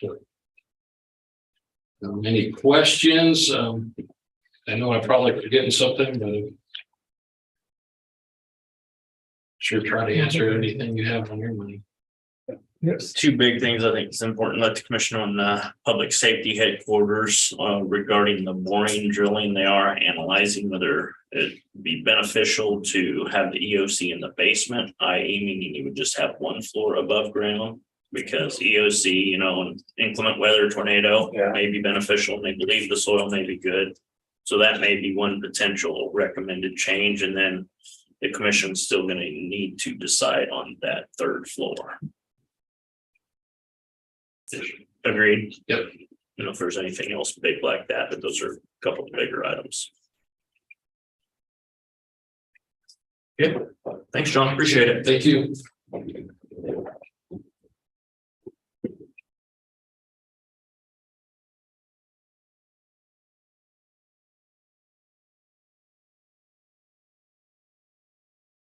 Good morning, Commissioners. Clancy Holman, Riley County Counselor. Before I begin with the report, I should have done this during public comment and neglected to do so. I'd ask that the board add an executive session to the end of the meeting. After the final item, this will be on pending litigation. I'll go ahead and make a motion. We approve executive session at the end of this morning's meeting. And I'll second, and moved and seconded to add an executive session in the meeting. All in favor? Thank you very much. And as far as the staff report, it actually, the pending projects, the list you have before you is a duplicate of what was turned in last week, only because I had to leave at the end during the meeting to travel to an outside appointment in court. And got that done. It did not update this. So if you have specific questions about any of these items or anything else, I'd be glad to answer that for you today. You'll get an updated list next Monday.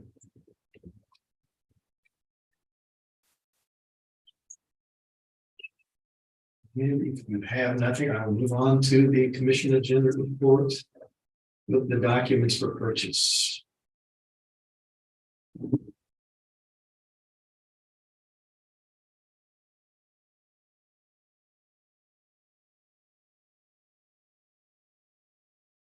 As this indicates, commissioners, this is a resolution authorizing, approving, and ratifying the contract for purchase in the city of Leonardville, and Riley County, and approval of a purchaser statement, and presentation of the title commitment. As you know, these are all related to the county's purchase of a lot in Leonardville as a site for North County Ambulance Station, and closing on that transaction is actually scheduled for this coming Friday. As part and parcel of that, what needs to happen is, according to the title commitment that we received, that is also an attachment, the title company is requiring an actual resolution authorizing the contract. I know this is coming after the fact because there is a contract attached, but I don't know if I've ever been in a real estate transaction for the county where everything got done in sequence, because normally when a public body approves something, action takes place. And there may not be a resolution that's in place to do that. And it doesn't happen often enough, quite frankly, that it sticks usually in my mind to do a resolution actually approving it. It's perfectly legitimate legal act for any board to ratify a contract that already exists. And that's what this does. The title company needs it for its comfort level on the transaction. And so we're going to provide it. But that's the purpose of it. And that's why it says not just authorizing and approving a future contract, but ratifying the contract. You have the authority to do that. And this simply means that the contract that's attached is legitimate and the board did authorize it.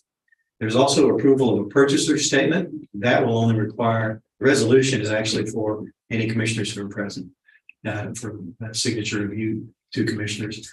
The approval of a purchaser statement will simply be signed by the chairman, and the presentation of title commitment does not require signature. That's just a document that generated the need for the resolution.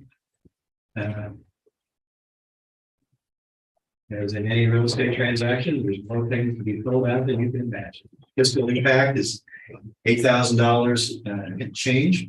That is somewhat above what was originally authorized as purchase price, but that's because there, of course, are closing costs, which are being resolved in accordance with the attached contract.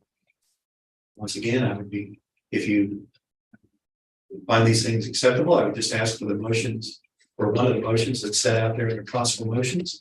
If you have any questions, I'd be glad to answer. Yep, I'm good. All right. Okay. Go ahead and make a motion then.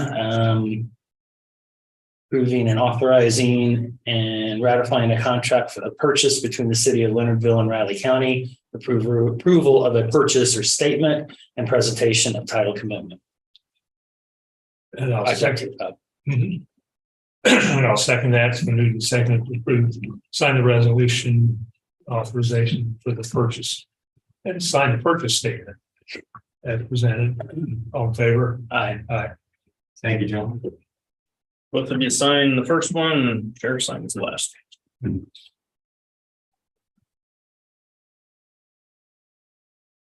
Next, Commissioner, you have Craig Cox, 1035.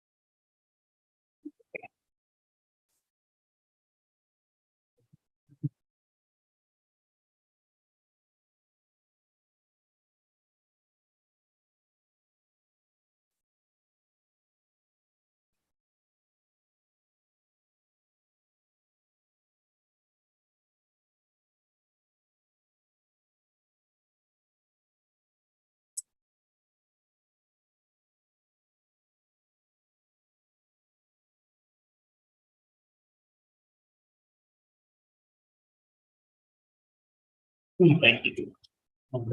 That's a big step.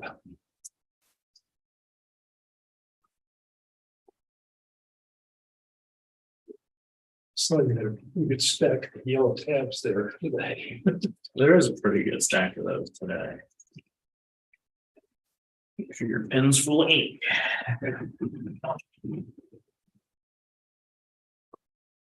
So what do you think of the new interchange out there? Have they accomplished anything? I don't know. I mean, I think what they really tried to accomplish was slowing the traffic down, which you could have done with the sign that they're doing. So yeah, I don't know that they're helping anything, but It's pretty good. I thought, why are they temporarily? Oh, no, this isn't temporary. They're funneling down to one lane and then back up to 3 lanes. yeah, I don't get it, but.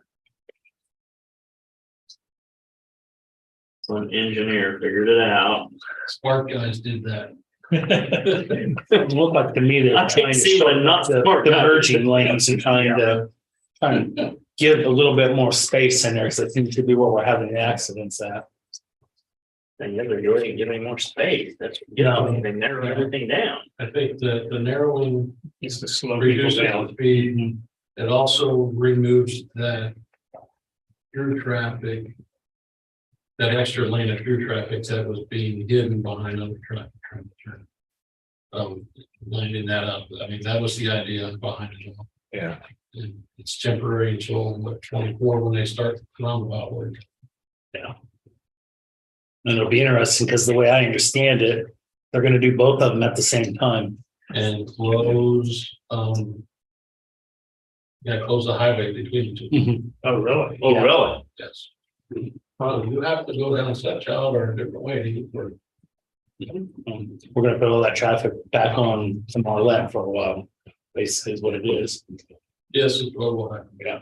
I think that there's supposed to be a temporary traffic signal at Marlette No. and such out. When that happens, so that's, I don't know if that's better or worse. Yeah. But it will allow Marlette traffic to get out without making the car, causing close calls. I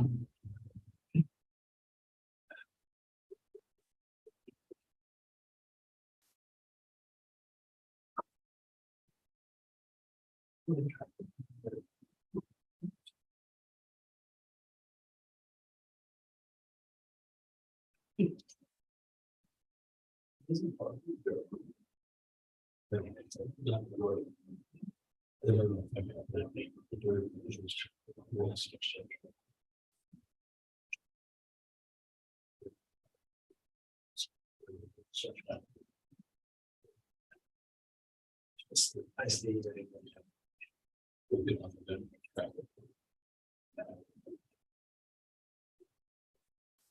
I'd say it's much.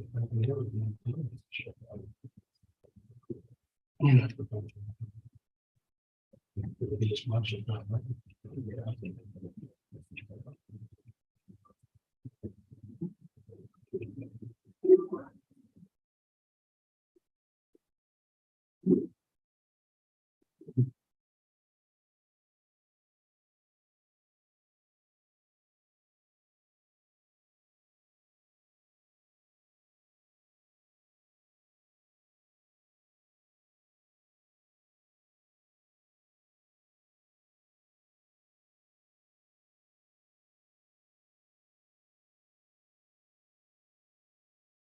Good morning, Commissioner. Craig Cox, Deputy County Counselor. I just wanted to, I set this up a couple of weeks ago, just to update you on a couple of projects. You've heard some about High Plains recently. You heard a whole lot more on Lakeside Heights just last week. But in regards to High Plains, there has been some questions, why that project has taken so long. And it wasn't your typical road benefit district. Starting out, the makeup of the property, it was not a platted subdivision. It was a subdivision that was created by 9 different deeds. 7 of the properties were meets and bounds property, which means they're unplatted. And then really all 9 of them were, and then subsequently to the furthest out, they did plat themselves into a lot 1 and lot 2. But because of the nature of so much unplatted property compared to the 2 platted lots, the typical district procedure wasn't available. We were fortunate enough that years ago, we actually did a charter ordinance that changed one of the street benefit district statutes and would allow, under certain circumstances, for the county engineer to file a petition if one was needed for some kind of improvement or to go back from pavement to gravel if that was done. And so after researching it, it took a while to sort through all the different factors here. We went with the charter resolution. John did file a petition requesting that a district be created so that road could be paved. The district was created September 15th of this year. And then the next process was that the actual road out there, even though it was a dedicated road that was created by each one of the 9 deeds, it was a private road. And so to do any work on the road, it had to be a public road. And so that could be accomplished by each property owner signing and filing what was called a dedicated and quit claim deed that dedicated their portion of their road to the Wiley County for public use. We sent 9 deeds out, and as a typical deed, they needed to be signed and notarized. We got 9 deeds back signed, but not one of them was notarized. They did include their filing fee check, so that was a plus. So we did turn around and reissued those deeds, and they needed to get their signature notarized. And as of late last week, we still have 2 outstanding deeds. We got one in late last week, and we still have 1 left. But until that road's publicly dedicated, it really doesn't allow us to do any work on that road, which if we can't work it, we can't finance it. And so that was the last factor that delayed really getting this road paved with the weather setting in until March. So it's been a struggle with just the legal aspects of this district, but we're there and it'll be done come early spring. I wanted to announce that at the end of the tax sale, we had an issue where we sold a property, lot 70, Grandmere, Edition 3, where in our title report, the title company showed it had no mortgage on it. We sold it. A person bought it. Bought it for a pretty good chunk of money for us at a tax sale.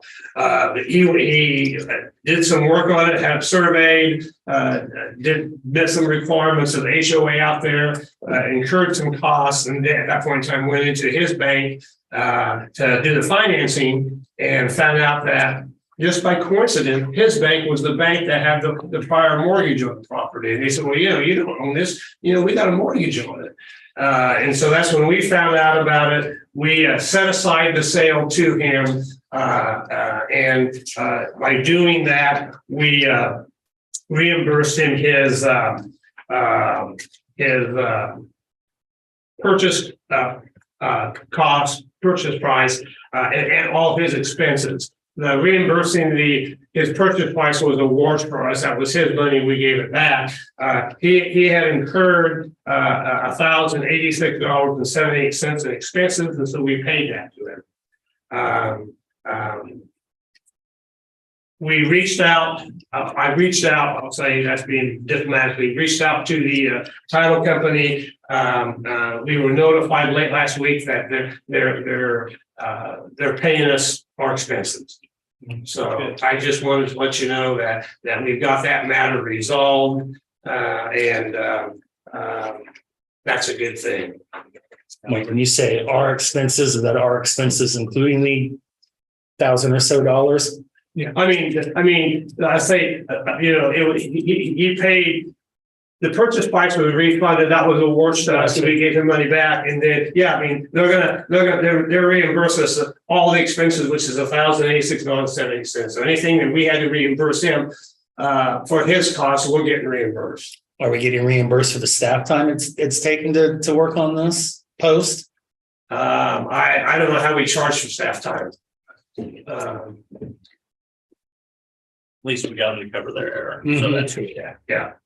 Well, and part of the expense was that because we had to set the sale aside from the day that we knew there was a problem, we had to pay him interest on his money, for that short period of time. So this $1,000 picks up the interest we had to pay him. So we're coming out completely whole as to expense to us. Other than actual staff time. Right. Yeah, other than staff time. And I will say it was somewhat minimal. Once we figured out the problem, my contact was a 1-page long letter to them that was very authoritative, I'll say, and we got a good contact last week, and it could, we'll be reimbursed. And then the last item, we had quite a discussion about Lakeside Heights. We're working on good numbers. John and I are, even as we speak today. If you have any questions from that discussion we had last week, I answer any, but I think they gave you a pretty good history of the situation with Lakeside Heights and University Park Sewer and Water Extension. Other than that, that's all I have. Okay. Thank you. Thank you. Thanks, Thanks, Greg. Greg. Next, commissioners, you have Kevin McMillan at 10:45.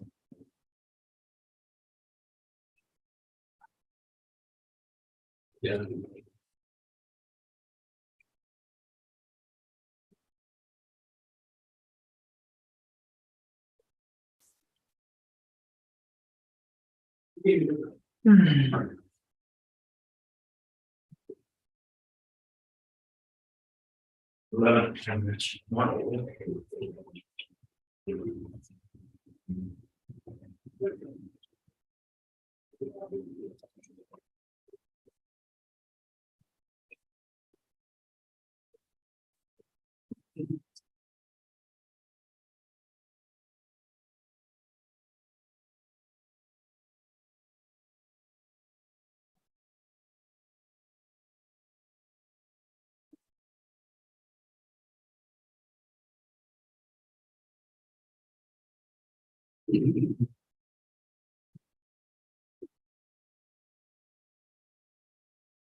Morning, Commissioners. Edward McMillan, Public Works. Every 2 years, we're required by federal regulations to inspect all of our bridge structures. The past few years, or in the past or numerous years, Schwab Eaton has performed all the biennial bridge inspections, so they're familiar with the conditions of the bridges, locations, histories. We are recommending approval for the 2022 biennial bridge inspection and analysis contract with Schwab Eaton in the amount not to exceed $22,520.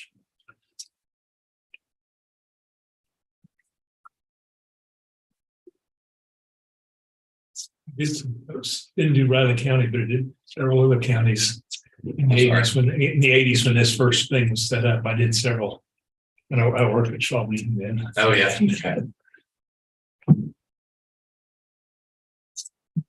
I believe there are, I think it's 128 bridges in this, so.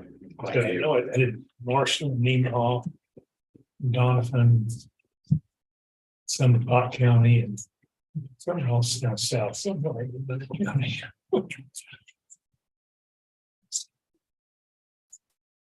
That's pretty standard. It's got Yeah. to be done.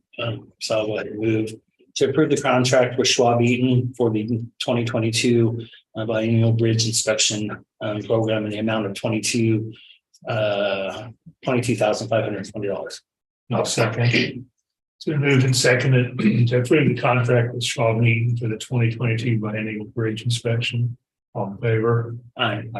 Both signed several and chairman signs Oh, yeah. individually on certain ones as well. Federal documents.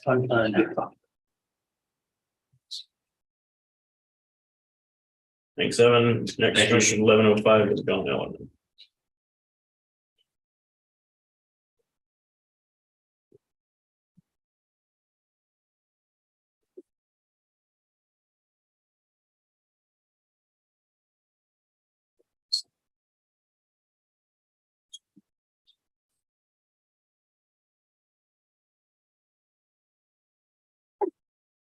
Bless you.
Is your volleyball season over?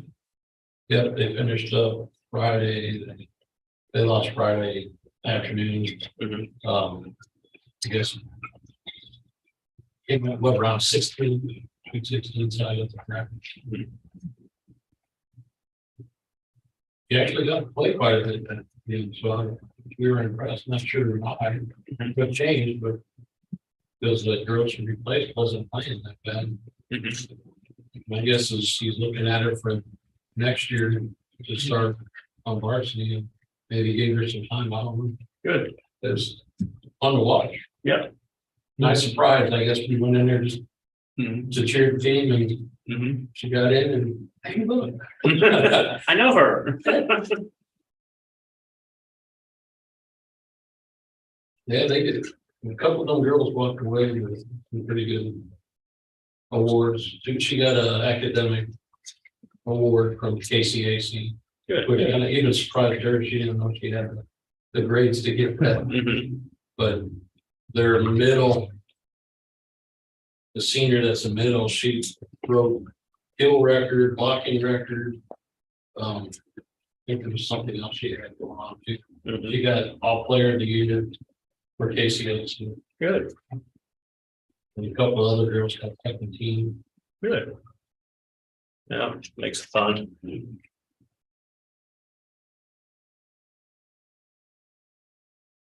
In the school she could have gone to, won the championship.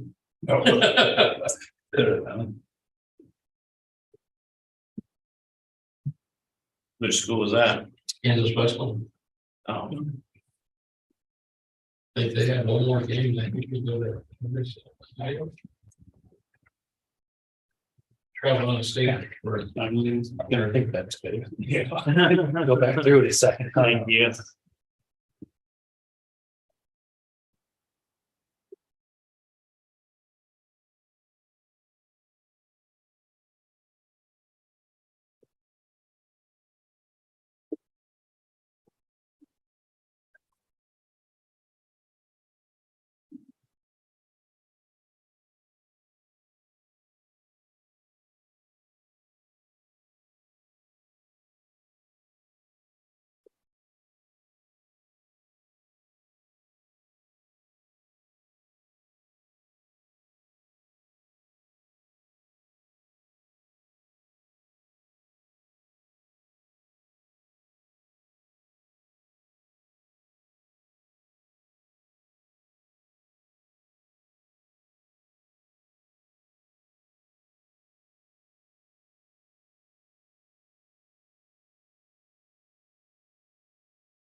traffic control technician. So they didn't say that anymore. That's right. I changed the top part, Uh-huh. quick title, but I forgot. That's what happens with cut and paste, gets you every time. Every time.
Any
snow out yet, Amanda?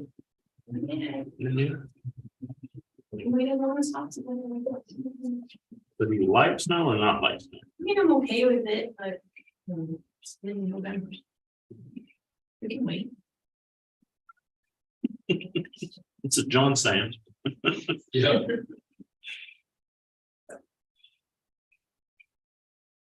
The first snow we had here. What do I do? I would go out and run the roads and stuff, just to see, and how Alan does all that. Mhm. Guys got it all taken care of. Mhm. That would have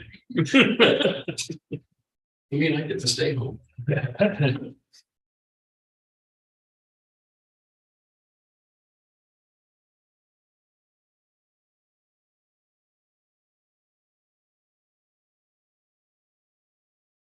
Yeah, I was in Edmond, Oklahoma for a football game this weekend, Friday night.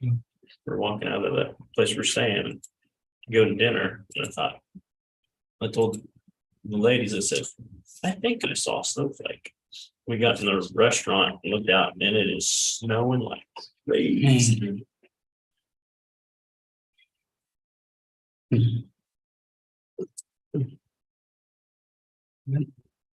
It's coming. Yeah, all those storms went south. My other son-in-law, he was down in Missouri hunting, they got some snow.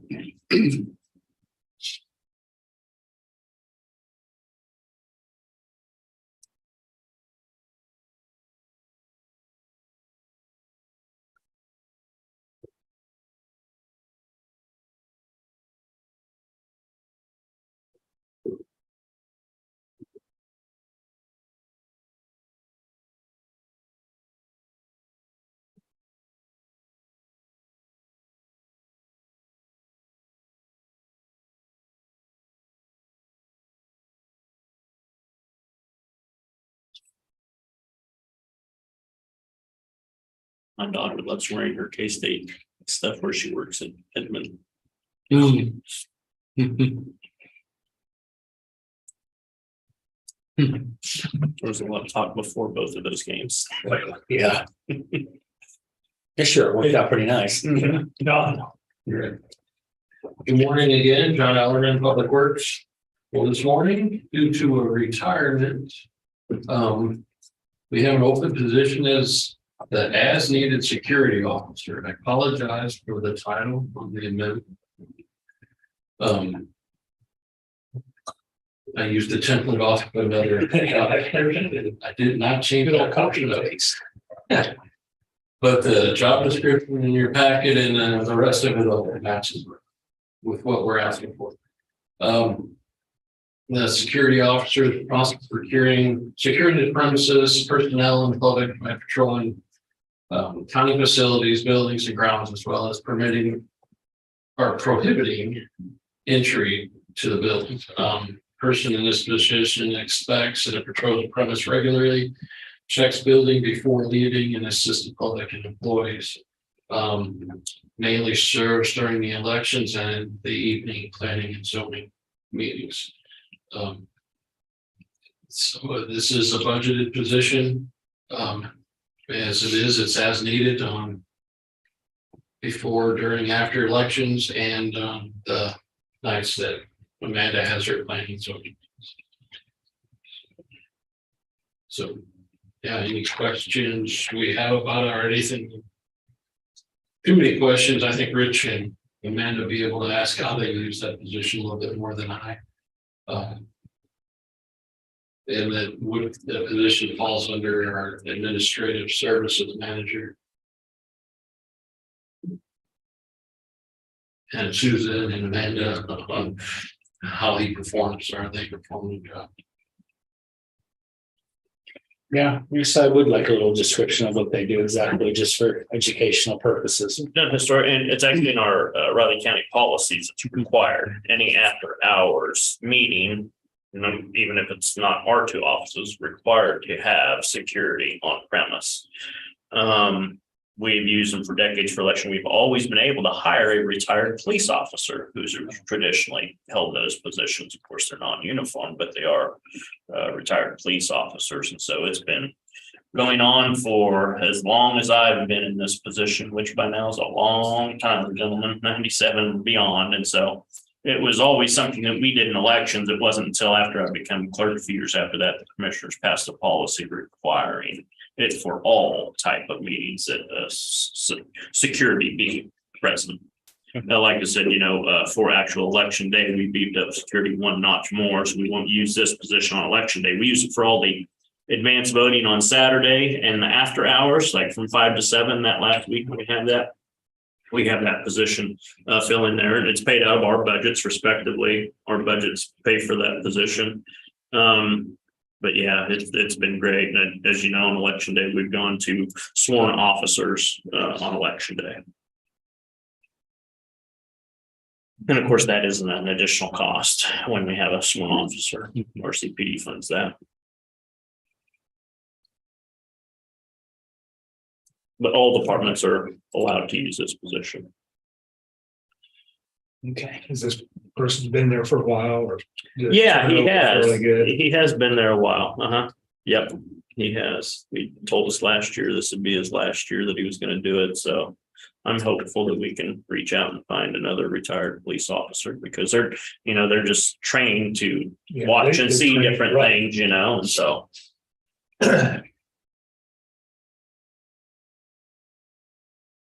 I'm talking about him being a meeting somewhere with them and talking.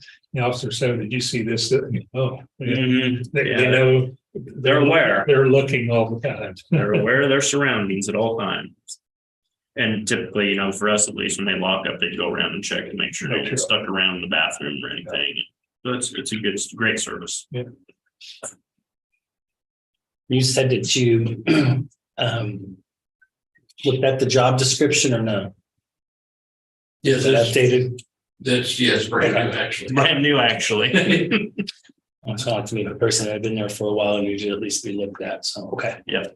Commissioner Ford, I hate to be the voice in the room here, but we revamped the position description entirely and I'm apologize for not being in person, but we had a little payroll situation, but I did also compare that to other security roles that were available. There's not a lot of them, but that were available for us to look at. And I think this sums up everything that elections needs, that planning and development needs, and then everything that Julie Winter was aware of historically for this position as well.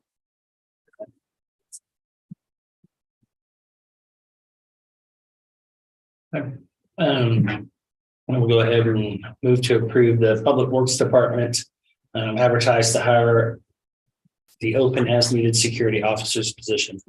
I would second that. It's been moved and seconded to approve public works. Advertise for the as needed security officer. All in favor? Aye. Thank you, Commissioners. That's the last of the listed things on the agenda. We do have a request for an executive session. I believe in 15 minutes. Might need IT. They should be here. Oh, They're supposed to be showing. He was aware. Yeah. There he is. oh, he's working on my stuff. I don't. Okay. You said 15 minutes? Yes. Okay. I move the county commissioners, including Chairman McKinley and Commissioner Ford, recess into executive session on pending litigation for the purpose of consultation with Clancy Holman, Riley County Counselor, attorney for the commission, which would be deemed privileged in the attorney-client relationship and exception to the Kansas Open Meetings Act. The open meeting to resume in the county commission chamber at 11:25 a.m. I'll second that. It's been moved and seconded to go ahead to executive session. All in favor? Aye. You said on the train thing. He did.